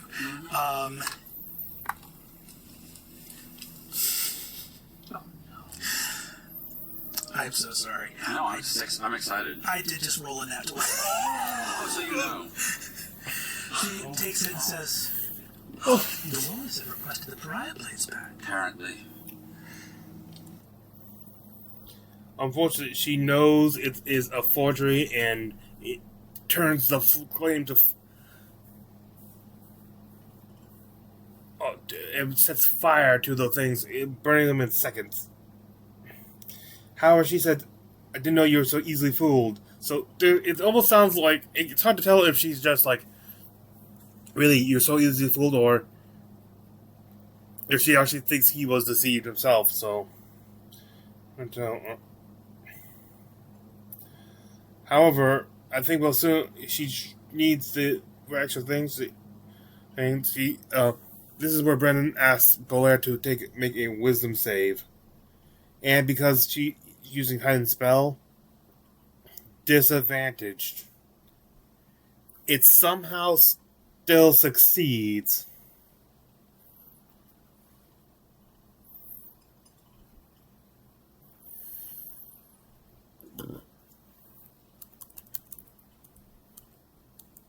No bones about it. She just, you see, takes her spell, takes a hand and begins to cast Detect Thoughts on. I'm going to cast Suggestion on the other direction. As you would cast Suggestion, she is going to counter it. Roll initiative. Oh! I have to go home. I thought you get away with it, but no, never mind. All right. Are we there? Are you rolling initiative too, you weirdo? I did it. It's 13. Shit. Oh, there's Okay, hold went on down. a second. We're gonna get Die down.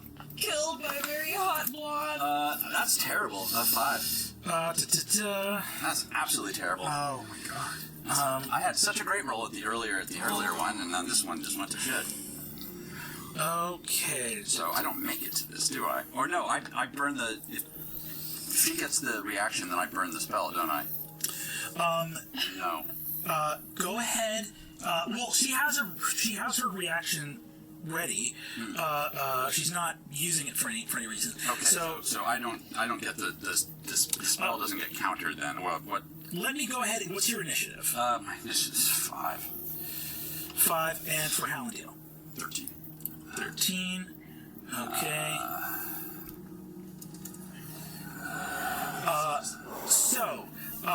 As she goes to cast Detect Thoughts, you cast Suggestion in response to that. Hal, do you do anything as this is happening? I think I am trying to put faith in Bolaire to turn the situation around. Oh, we're so far behind. I know. Yeah, I know. Actually, hold on. It may not have been It suggestion. seems like a bad idea to light this woman up. I know that we might have to. But Suggestion and those 2 spells are happening ahead of anything, or The Suggestion? they're falling in initiative? She casts Detect Thoughts. You are casting Suggestion in response. Which is a wisdom saving throw. But she's going to counter that, which she can do. I think we're going to resolve this counter spell, and then enter into initiative on Hal's turn. Does that sound fair? So the suggestion might go through. You've already resisted the Detect Thoughts. This is going to be...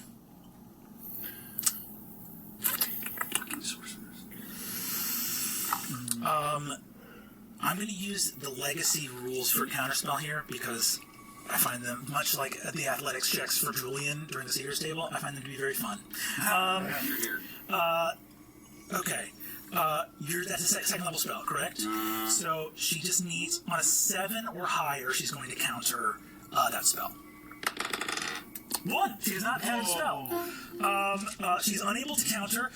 What is the suggestion that Bolaire is making in this moment? This is a huge error. You know this is a huge error. You're going to put the sword down. We're going to go back down to the archive and just have a very reasonable conversation about this after you. I have not made a threatening move yet. That is true. You suggest a course of activity. Should have no more than 25 words. What you can see. Send a sheet. Go downstairs and have a nice conversation about this. Okay, she does still have to make her wisdom save. She does. I thought she just did. That was her counter. She was going to Oh, that was counter. Okay. So now she gets a wisdom save. No. Sure. Oh no. Your difficulty here, I believe, is currently a 14, correct? 14. You're looking for a 7 or lower on the die. I'll take it. 4! Oh my god, what is happening right now? She, Bolaire, you magnificent I can tell bastard. you, as this magic works its way onto her, you have just... this woman, you realize, flew here alone. The moment someone touched the pariah blade, some magic that she had on it alerted her that it had been disturbed.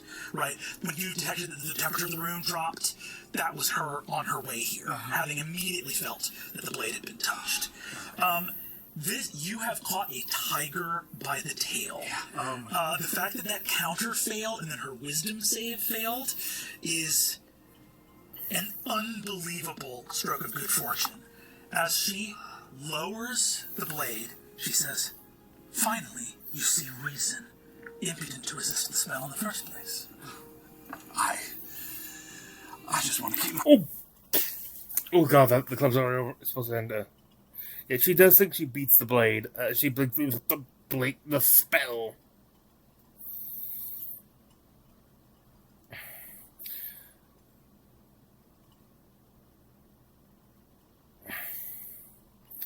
Orders him to head downstairs and stuff. Because she still thinks she is has them stuff. Well, and she turns to go. Well, they fall. And her back is turned. Hal casts aid on Bull. Well, her as I said, as a background, Blair opens his real office and then opens the vault, which he says he does have tempted to do something, but thinks better of it.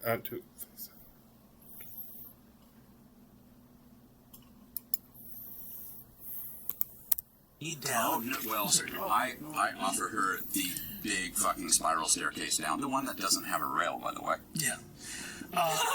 We just will trip on her dress. She's probably fine. Break her neck. Game over. Do we hear any staff anywhere else in the museum from where we are? No. Great. No. She. Is she wearing a dress? Yeah, she's wearing a pretty white dress. Yeah. This is not. She begins to walk down the staircase. I kick. You kick? Okay. Or actually, no, I've got a sword. Well, no, because I want to shove. Actually, I don't even... Actually, I'm going to do one better. What a journey. Yes. Do we do physical or do we do mental? That is the question, isn't it? Blair, I'm going to ask for an insight check. Yeah, I would love an insight check. That would do really well. You insight, she's level 18. I'm just kidding. Yeah. How hardcore is this woman right now?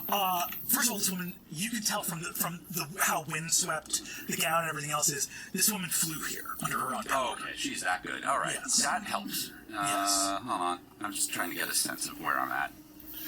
Thank you for that. No, I'm trying to figure out the best way. You have caught a challenge rating similar to a dragon. Okay. Yes. Yeah. Just need to be very clear that you are two third-level characters who have managed to pull off a suggestion on a character whose challenge rating is in the double digits. Okay.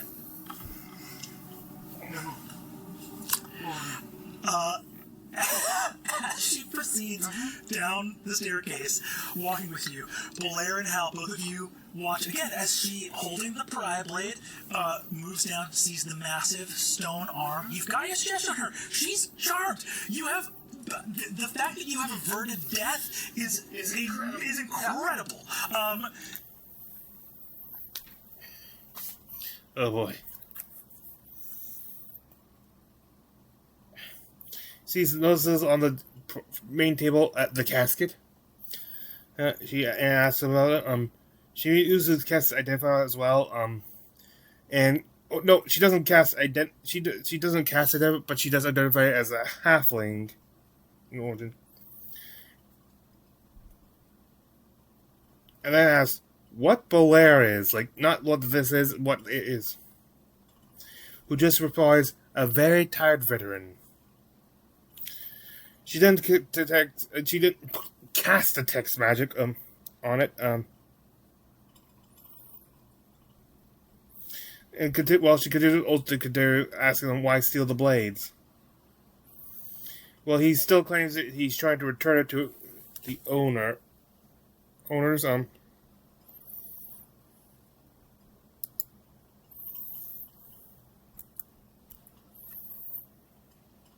Bloody hole.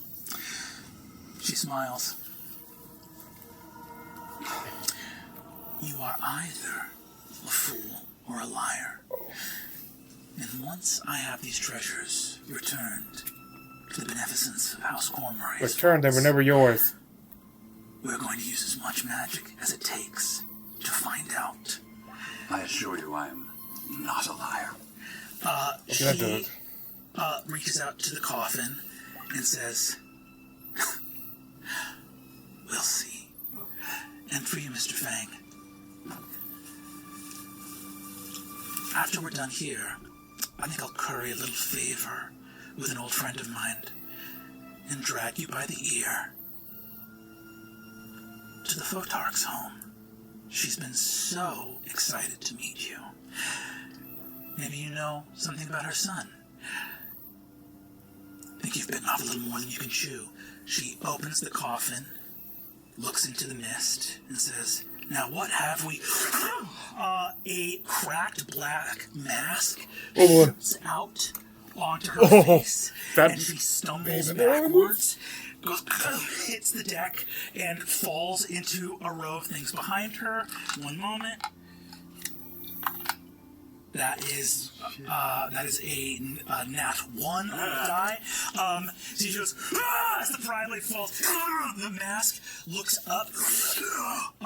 As the cracks congeal, you see that she stands up, looks at you, Bolaire. I'm grabbing the pry blade while that happens.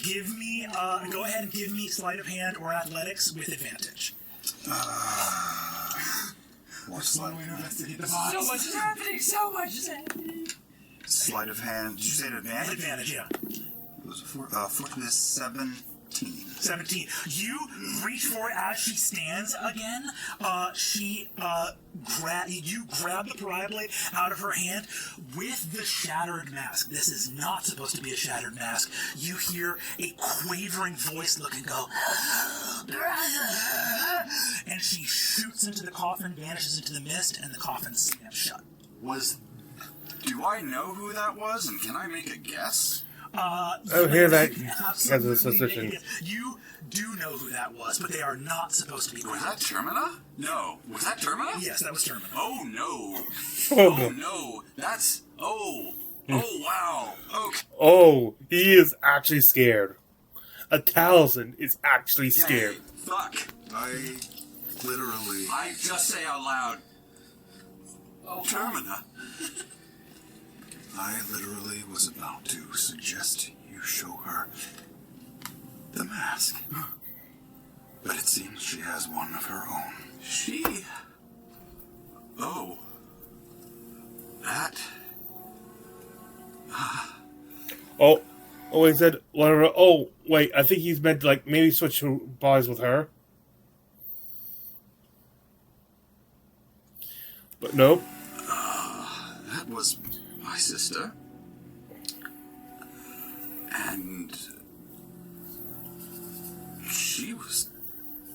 been dead for 8 years. That was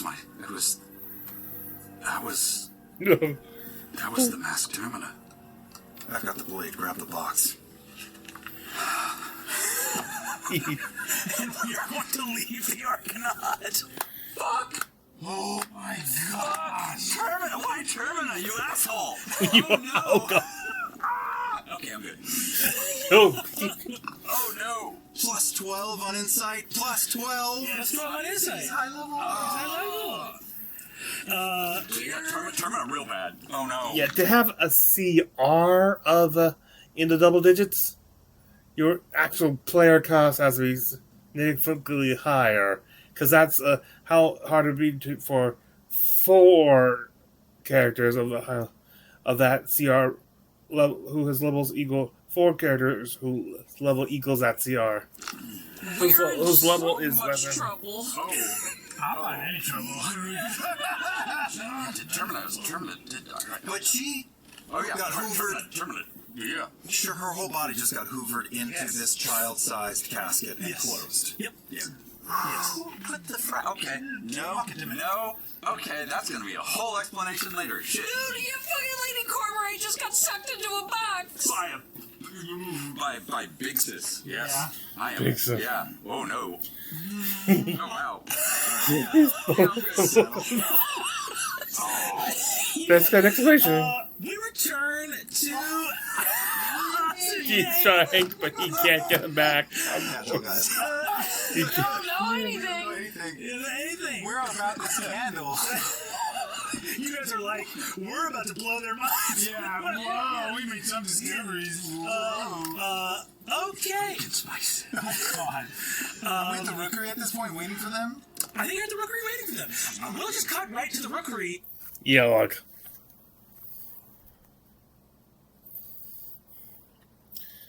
They seem there like stuff like they stuff like we're waiting. Because she had the vision, but she hasn't told Azune yet. So she tells the vision what he's explained to them is what would have happened and what is happening because it failed.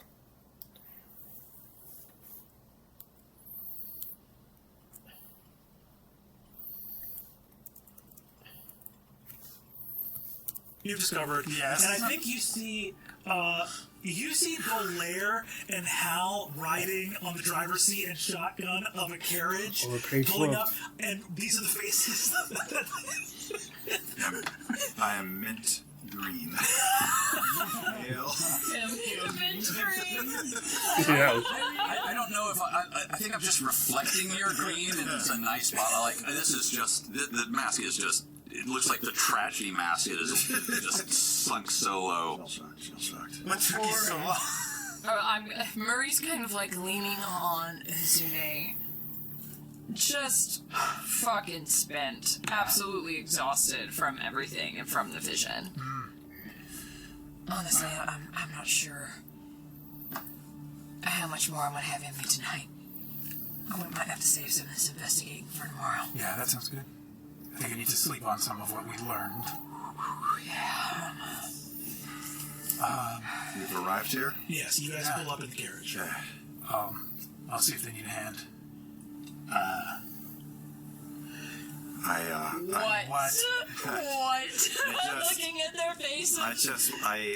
With Pariah blade in hand, Liar's blade on my back and Pariah blade in hand. I don't say anything. I walk past them.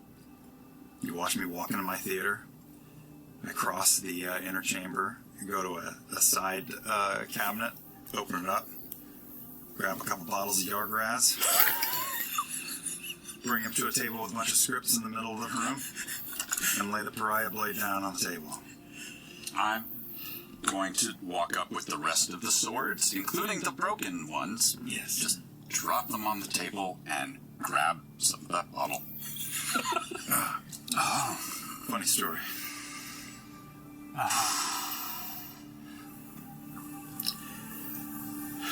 Shit's fucked. It's so fucked. Yeah. What? We know that. Oh, we do. You don't know. You don't know what I saw. Yeah. You don't know how fucked we are. What did you see? Who goes first? I'll flip you for it. Boulder parchment shears? Russian shears. Oh wait, we're not going to shoot. Oh, Are we doing I'm the 1, 2, 3 shoot guy. You were, I was compensating. Bump. Shoot. Okay. We don't get I get to choose. Okay. You go first. I take a huge slug of Yargraz. Yeah. Got the Pariah blade. All That part worked. Yeah. Whole family. got the coffee. Okay, and there we go. Explains that they were caught. They say, good news, it's been taken care of. Bad news, it wasn't taken, not by them. Explains the box opened.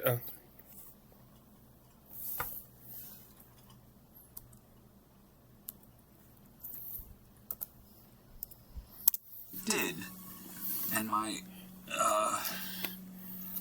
best way to describe it, I suppose, is my long dead sister hopped out, took over someone's body, and sucked them back into the box. Oh, Homebrew. Yes, Homebrew. yes.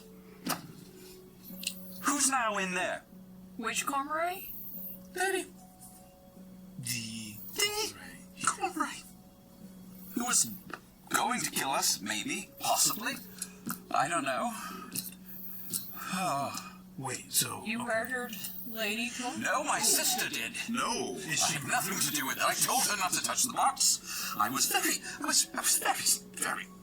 was my box. Don't touch my box. Oh my god.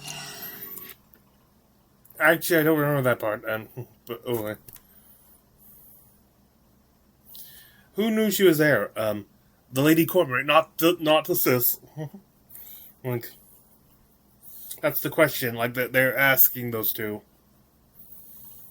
Blair thinks she didn't tell anyone. I think she's a high she's at a high level and she knows it. But she doesn't know what CR is, but she knows she's elite, and she thought I could probably handle the that's the going through. But they can't quite be sure. He thinks she didn't tell, but he can't be. They can't actually be sure. Hal asks for what they uncovered. But unfortunately, they are still caught on that Lady Cormac and said, "Is she under the same control that your boys are?" And he said, "Oh no, my sister is a bigger deal."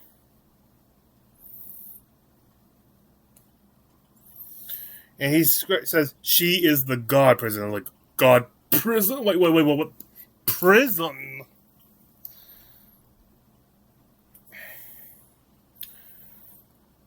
But also noted her voice changed. She was the one who captured the gods. I think as explained like a little bit more too. She was like the first part of the plan, like to subdue the goddess. He honestly didn't think she's alive.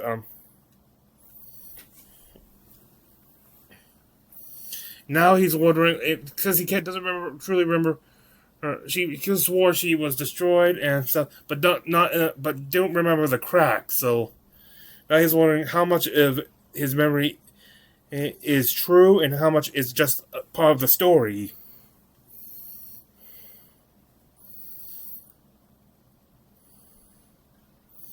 Murray starts explaining her her vision of the she had on the candle with augury.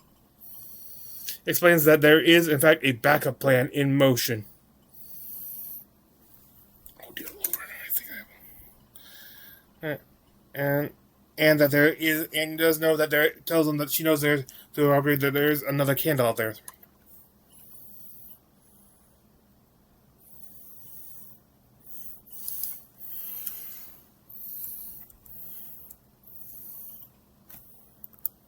And you realize that Termina fundamentally is still a part of the halfling tradition. Like, Termina was made by rebels of the halfling. Right, the halflings stood up against their god as well, their shaper as well. So, in other words, this is a coffin for a celestial of the trickster goddess. Fuck me. Okay. With the halfling mask that bound her shattered into it. Oh no. And there's something going on in all of this. You connect this, there was the whole Stone of Night song, which Valus had come chasing that. So someone's attempting this. You go, there's a vast shape moving on the world that has to do with how the gods mediated to realms beyond. Why? So, why would I think that she was destroyed if she wasn't? Why would you put that into a thing's head unless there was a reason to not go looking for them? Oh. What if there's a sliver of the trickster god stuck in the mask? What if that's a thing? Sounds pretty fucking likely. They're wondering, is she? Does she? What else could they do? In some way, still be alive? Like, is she now part of that mask? The trickster now part of the mask? Is she now considered some sort of? Can the gods? She now, or is it even possible for her to become sort of undead? Was this shaper dead to begin with? He's like questioning all his stuff right now. As he examines, he keeps looking at the comics. He starts noticing something, and through a good check, he realizes the coffin appears to have been created within the last 10 years. No, but it just seems older because its materials that made it were older than that.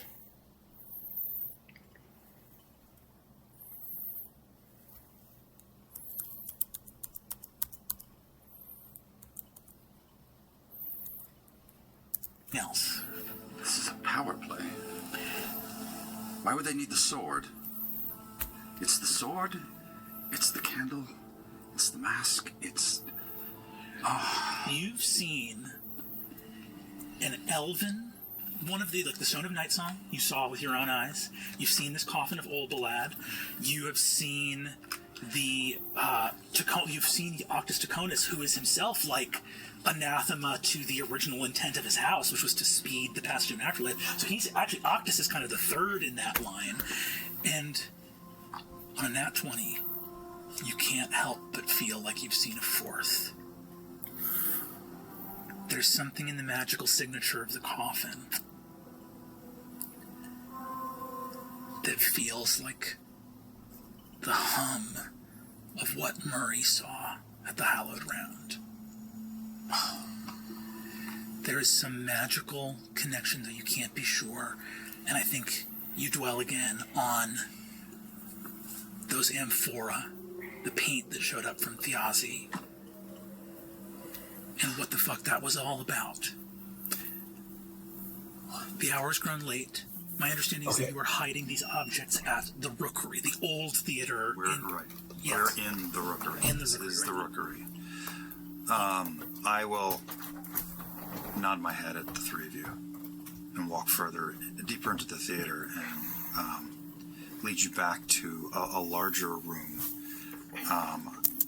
He takes them back to larger room, the storeroom to be precise. It goes up to a weapon, like a very dusty weapons rack at the very back with some burgers out very dusty. Pushes it back the whole floor creaks up. Part of the floorboards actually creak up it's attached somehow. It shows them a hidden staircase to a small, very small chamber with several chests at the bottom.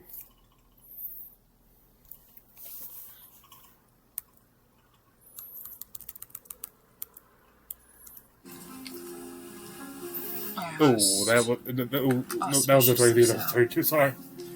Yeah. There's something else to it. Do we want to put the coffin in a box and paint the box? Go I on, want check to put the coffin in the box. And I want to paint the swords as well. Oh, God, this isn't wrong. This is wrong. Or put the swords It's in theory and make it not look like the blades. basically. If we die and all this is left here, some improv troupe in 20 years is going to have a real shit day. Mm-hmm. They're an improv troupe. They're going to have every day do shit. It's their fault. It's their fault for getting into the business. Honestly, that's on them. This is how it's done. Can I, this feels like, All ideas welcome. Yes. can I do an Arcana check to see if what they're talking about is It would a probably be terrible better idea? to Give me an Arcana check. Yeah. I'm Painting with the you. box is a smart idea. I think we might Just be. because for the first portion of this story, the paint was nothing to see here. Yeah, We delved into totally. it, and we We're learned just that there hoping. is underneath a layer of really something powerful underneath it, Yeah. and it feels. I'm gonna say, because it came to me before, it's meant to be a component for something, and if we're mixing components and mixing things I think with different at powerful the very least, Exactly. I You don't think wanna putting it on the accidentally box make that mustard gas. the coffin is in is not a bad idea. Just lead box. Okay, this is going to be, Sissine, hang on. Oh my god, my brain, you guys. This is often. Why? Everything's great. 23 total, 14 plus 8. Yeah, 14 plus 8 is 24. 20. Wait, 14 plus 8. 14 plus 8. 14 plus 8 or 13 plus 8. 14 plus 8 is 22. is 22. Yeah. Good number. On a 22 Arcana, all of these plans carry an enormous amount of risk. But on a 22, you guys haven't said one reasonable thing all day. These plans are stupid. But you're not doing a common sense check. You're doing an Arcana check, and an Arcana check says that is a good idea. An Arcana check says this. The magic that you sensed in the Hallowed Round was so foundations of the earth strong that the light illusion on top of it was truly some of the best spellcraft you've ever seen. Yeah. You have no doubt that it would cover up this coffin. You have no doubt that it would cover up the pariah blades.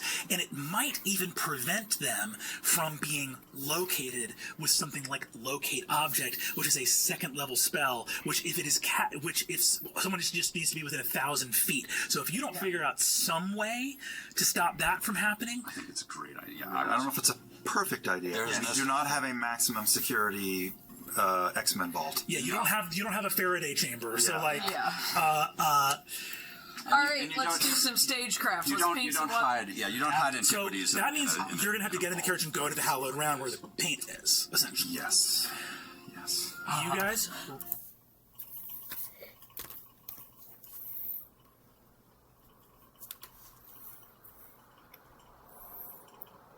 Okay, at the hallowed round they start the painting.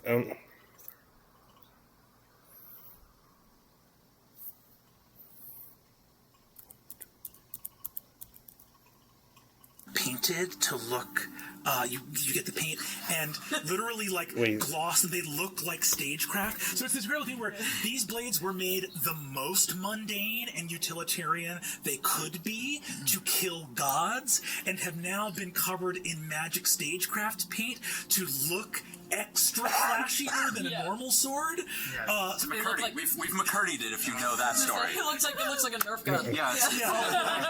I'll look up later. It's the train robber who was hung in who looks so fake. He was hung in a. What do you paint the coffin to look like?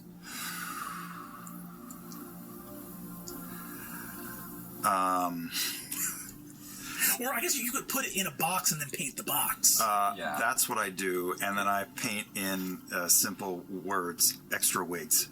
Yes! Extra wigs! Yes! Extra wigs! Incredible. Great. Wear the leopard, well done. Extra wigs. No, don't. It's not it's not in extra wigs, it's in regular wigs. Don't open extra wigs. I put extra wigs, then in parentheses I put maybe lice. Extra wigs old. I love the idea of in the future someone's like, we must find the coffin of Olberlad. Check everything. Sorry, this one says it's maybe lice. Ooh, no. I'm not bathing my soldiers anymore.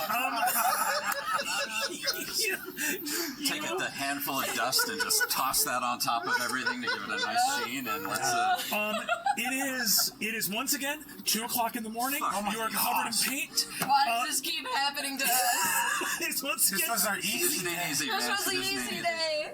We gotta sleep. Go back to sleep. I think we're gonna do the fastest of this, and I'm gonna keep pushing us along. Yeah. I walk up to Belair and I say, some days you just have to embrace the absurd. And I've got a bunch of soot on my hand, and I rub my thumb across the mask and I make a little mustache.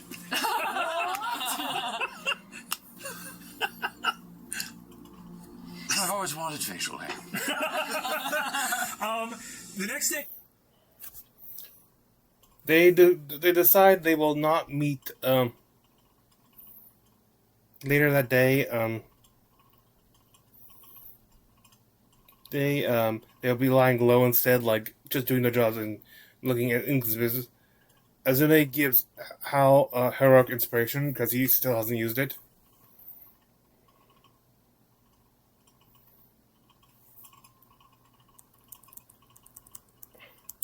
11. I think you get one thing from Cora, who comes over to you at a moment on that 11 and goes. She's kind of like Murray's kind of nodding off at her. Jesus. Sorry, Murray. Just want to pop my head in. Hi, it's Cora. Hello. Sorry. Where did you? God, they're so. You submitted Hero Diven for the internship at the Arcanaut? Yes, I did. Well, I just had invited those students for a celebratory brunch to begin their program, and Hero informed me that she hadn't applied. Oh. You know what, Dean Cora? I think she could be more of a go-getter. I see something inside of her. But you know, she's a little shy. She's a little introverted. Sometimes... Murray, hello. Hi. Who put in her application? I did. Give me persuasion. She's so tired she can't even be Weird with any She is bullshit. extroverted. Natural 20. Yeah, finally. You see, Natural 20. she looks at you and goes, Unrested bitch face. goes, you submitted a student without their knowledge because you thought that she would be right? So Sometimes magpies need to be shoved out the nest. They're not going to do it on their own. It may look like they're falling and flailing, but that's how they learn. She looks at you and goes, and this has nothing to do with how influential her mother Elodie Diven is with the Merchants Guild. Oh, you are naughty. I love you. That's a great call. And that's exactly the kind of effort that I want to see us taking, is thinking about long-term effects for the Pentavral. Oh god, she's so correct. I like it. I really like it. You see, she walks out of the room there. As soon as she leaves, Murray just goes, On her desk. What did we get for profession checks elsewhere? 19. As soon as she goes back, does her rounds, receives word of the missing Comrie. Talks to Lauren Einsfelser, who's in today, about who I think was the one to inform him about he has this particular case.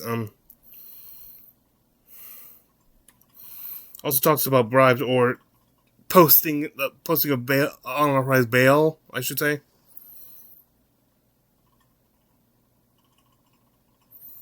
It talks about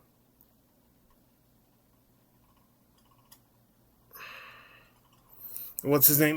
Miso, about Miso, and the posting, the bail stuff at 342.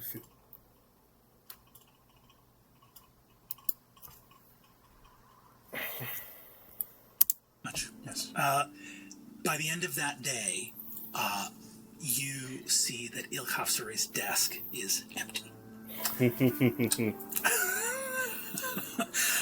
You see him look out of the courtyard and see he is being dragged away as the Lord Einfassen holds up the exact bag of gold that was given to him, being like, corruption in the ranks of the Revolutionary Guard will not be accepted in any way, shape, or form.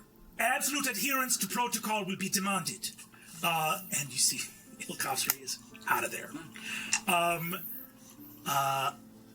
You don't have to face him if you want, but you just see by the end of that workday, you do that earlier in the morning, he's gone. I carry on. Carry on. To add to that. Belair. 22. 22. Yeah. Oh, yeah, he's of course told to investigate Arcanak is there. How gains a plus D4 to either I'm not sure one check or multiple checks for opening night of the thing because of a good roll he made here. I think it's more like he made a profession check or whatever, and he rolled so high, like a 22 or something. I think it was like 22 that he's getting a plus for the show type.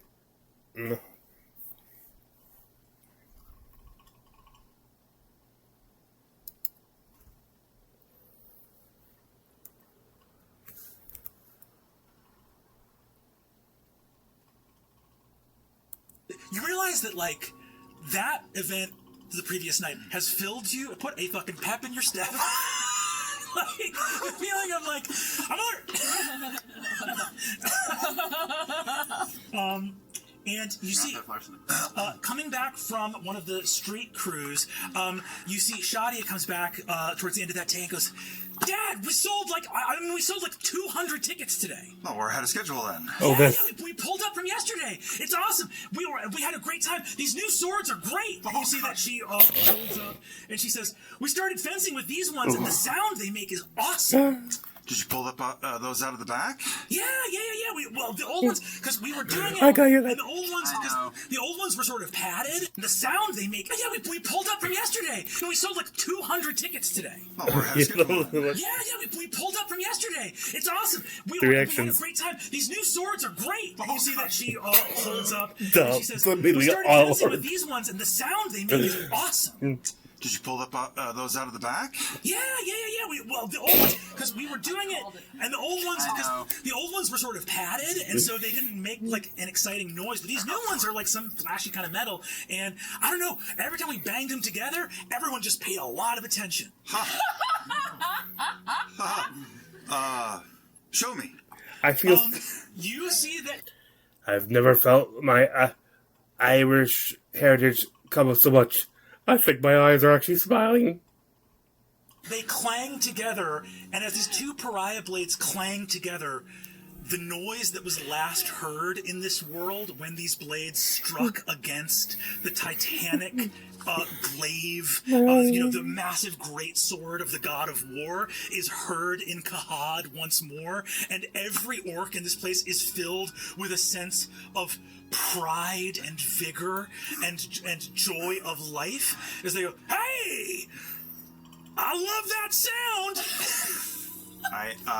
Hal, he almost can't talk at the sight of his daughter wielding her ancestor's god-felling blade here in the rehearsal room at the Rookery. And he just sort of blue screens for a moment and says, "I think we got a good show here, folks." That day, none of you sneak into buildings or commit any crimes. Boo! Boo to that. Food. I think Murray, like, as soon as like the workday is done, she stumbles into her like glorified dorm and face plants on the bed and sleeps for like 12 hours that night. Absolutely stunning. Absolutely stunning. The next day. What about the 3 hours where I lay in bed smiling and staring at the ceiling? What about that? Roll for existential dread. Roll for existential dread.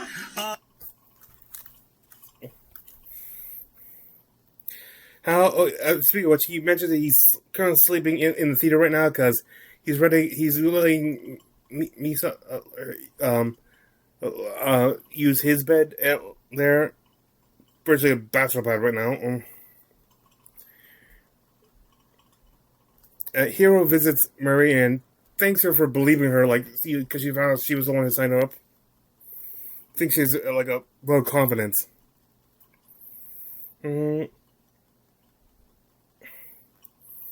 Lord Dayson, now I can pronounce the names, is appears at the Brennan Hall asking about. No, he appears at the Ark asking about his wife. Like, has anyone seen her? He tells her, like, okay, with her gone, put everything on hold. We need to focus on getting her, and she's supposed to be supervising.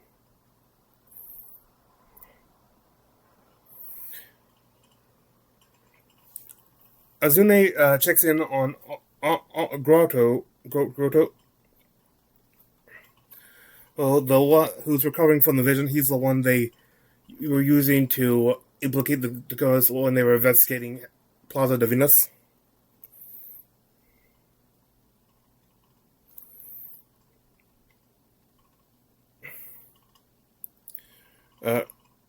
Receipt, and then he does head to the Falcon's Roost and receives a message from Varen. And basically the message, the party is to meet him at the Seven Stars that night.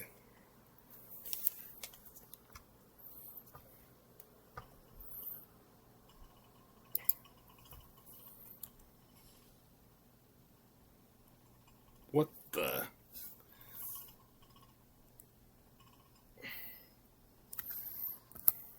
Says, there's somewhere good for us to talk? There is. Okay. Yeah. He walks up. As he walks up, I tap my tooth and bite my nail and I whisper to Azune, What is this about? Do you know? This is my contact. He is who is recruiting people for us. All right. He's got an update. Okay. You guys walk up. Farron, head shorn, sort of thick facial hair, veteran of the Falconers Rebellion. He's probably 6 or 7 years older than Azune is. He looks at you all, sort of shocked to see, I think, Azune, you in the company of academics, and but he just looks, crosses his hands, and says, "It took me a couple days. I've already put in my notice. They paid out the rest of my wages. I'm not with the Ilbrendi anymore. I put out a few favors to a few guys I trust, saying if people that were thinking about going to the Sons of the Dawn, mercenaries trying to sign up for sundered houses, I said, just give it a few days before you do, if you're interested, if I can drum up something else." I got about 350 guys that are interested. Wow. Might have gotten out of hand. No. Oh my god. I got chills. They actually have forces now. It's incredible. They will almost have forces. And also alarmingly excessive, potentially. She looks and says, "I didn't say shit. They don't know a name. These are guys that are willing to give everything. They just need someone to say when." And that's all for this episode of Critical Role.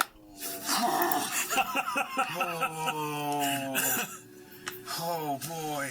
Let the nightmare begin. Again. Yeah, well, Weren't you through enough? I am ready for more.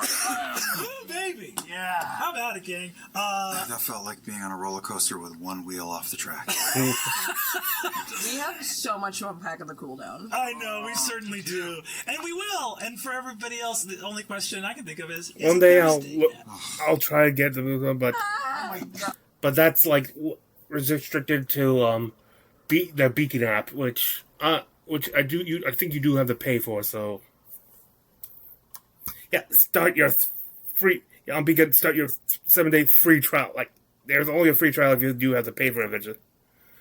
Anyway, but with that out of the way, let us get to my homebrew for the evening.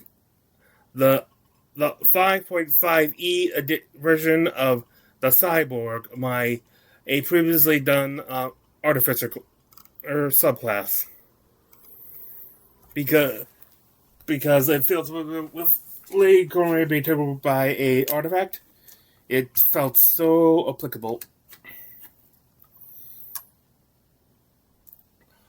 Artificers are artists, and magic items their art. A true artist's greatest wish is to become one with their art, body, and mind. As you can see, it's not like CY like cyber, but CY as in psychic, Psy-Borg spell. You always have certain spells prepared. And certain, your subclass spell is. At level 3, you get your.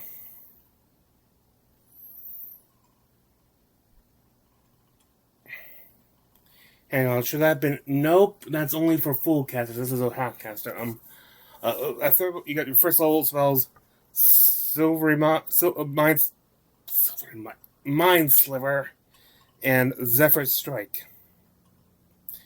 Then you got your second level spells, Locate Object, and Detect Thought. At 5th level, at your 5th Artificer level, which you get until you can move on to your 9th level, which is the 3rd level spells Sending and Counterspell.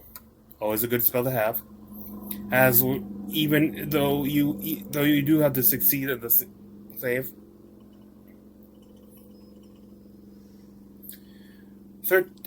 Level 13 will get you the the spells Freedom of Movement and Locate Creature. You get them on your now. You not just objects but creatures are on your radar. Alright, for your 4th level spells, and finally the 5th level spells at level 17. Skill empowerment. Sorry, and telepathic bond.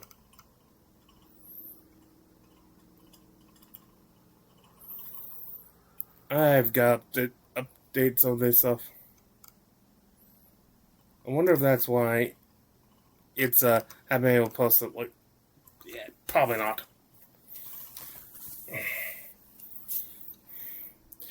Okay, then you got your first true like feature. At level 3, arcane integration. You can merge with a magic item, integrating into part of your body. It may integrate into an item into one of your arms, one of your legs, your torso, or even your head. It gives you 6. Each body part can only have one item in it at a time, meaning you can integrate a max of 6 items.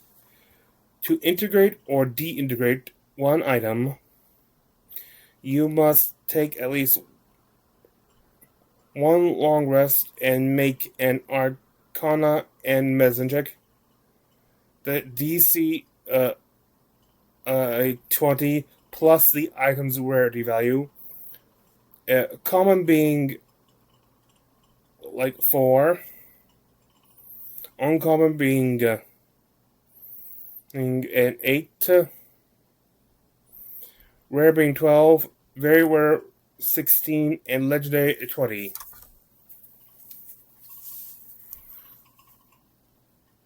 So you actually have potential to make checks. Easily have to make a check that's over a 30. Both of you must. If either checks fail, you must immediately take another long rest to make a new check and add the results onto that, which is why repeating until both totals are beat and TCs. You gain no benefits of the long rest taken to integrate an item. It's a long process. An integrated item cannot be forcefully removed without losing the part of the body the item is integrated in.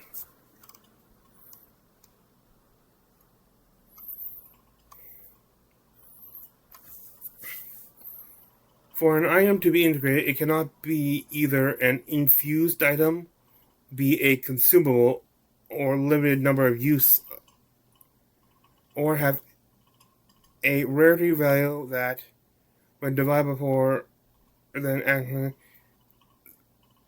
basically it's all these things divided before, and you add 1. It cannot exceed your PB. Like you can only have like legendary items integrated as part of this process when you have when you reach proficiency 6.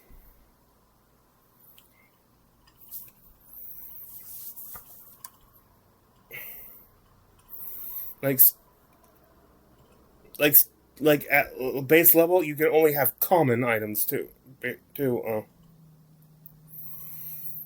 If the item requires attunement, you can attune to it while you integrate it, so you don't have to waste extra time.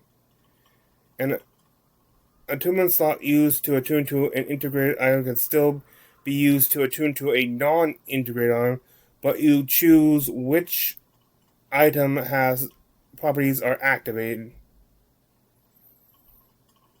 You can use a bonus action to switch which item has activated properties, and can perform this a number of times equal to 1/2 your Artificer level, round up, and regain all uses after a long rest. It's a long thing, but this is the crux of the whole class, subclass. Only your limbs can have an integrated weapon, and though if your character has a tail, it can be considered as both a limb and part of the torso. For every item integrated, you gain a +1 to your AC and all your mental stats, intelligence, wisdom, and charisma saving throws. The saving throws for those stats, I should say.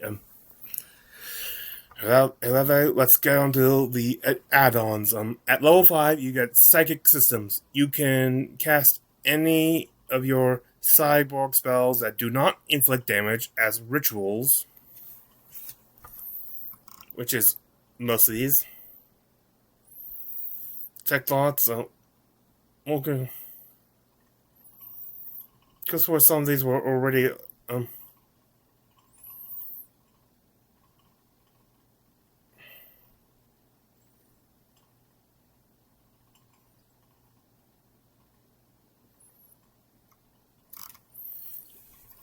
cast, but whatever.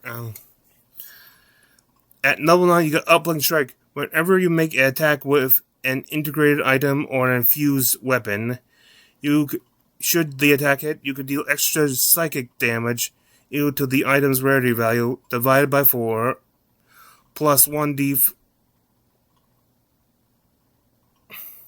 1d item rarity value divided by 4 and then add 1 doubled.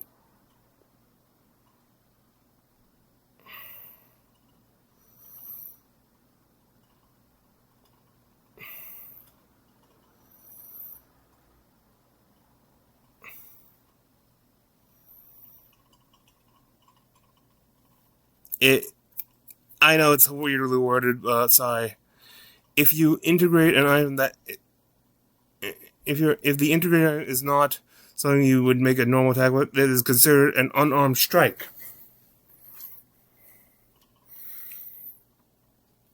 And finally, your capstone ability at level 15, Psychic Upload. As an action, you can transfer your consciousness into a creature or object that was either created or summoned by your Artificer, Conjuration, or Transmutation spell. You retain your intelligence, wisdom, and charisma, or your senses, and your spellcasting, and the properties of one integrated item. Your physical body is considered incapacitated while using this feature. The effects of this feature end if you use an action to end it, you use the feature for 1 minute, or the creature object is destroyed or de-stubborn. If the effect ends without you using your action to end it, you are unconscious until it is the next turn, as a wave of lethargy sweeps over your body, like forcing return biology. Basically, you gotta reboot yourself. If your body is at 0 HP but not dead, you remain in the creature or object until you die or regain HP. As I said, like with her getting caught by the mask itself, like it felt appropriate. And with that, I thank you for joining. This is Friana Rita Mecha, and I wish thee good fortune on the quest of life.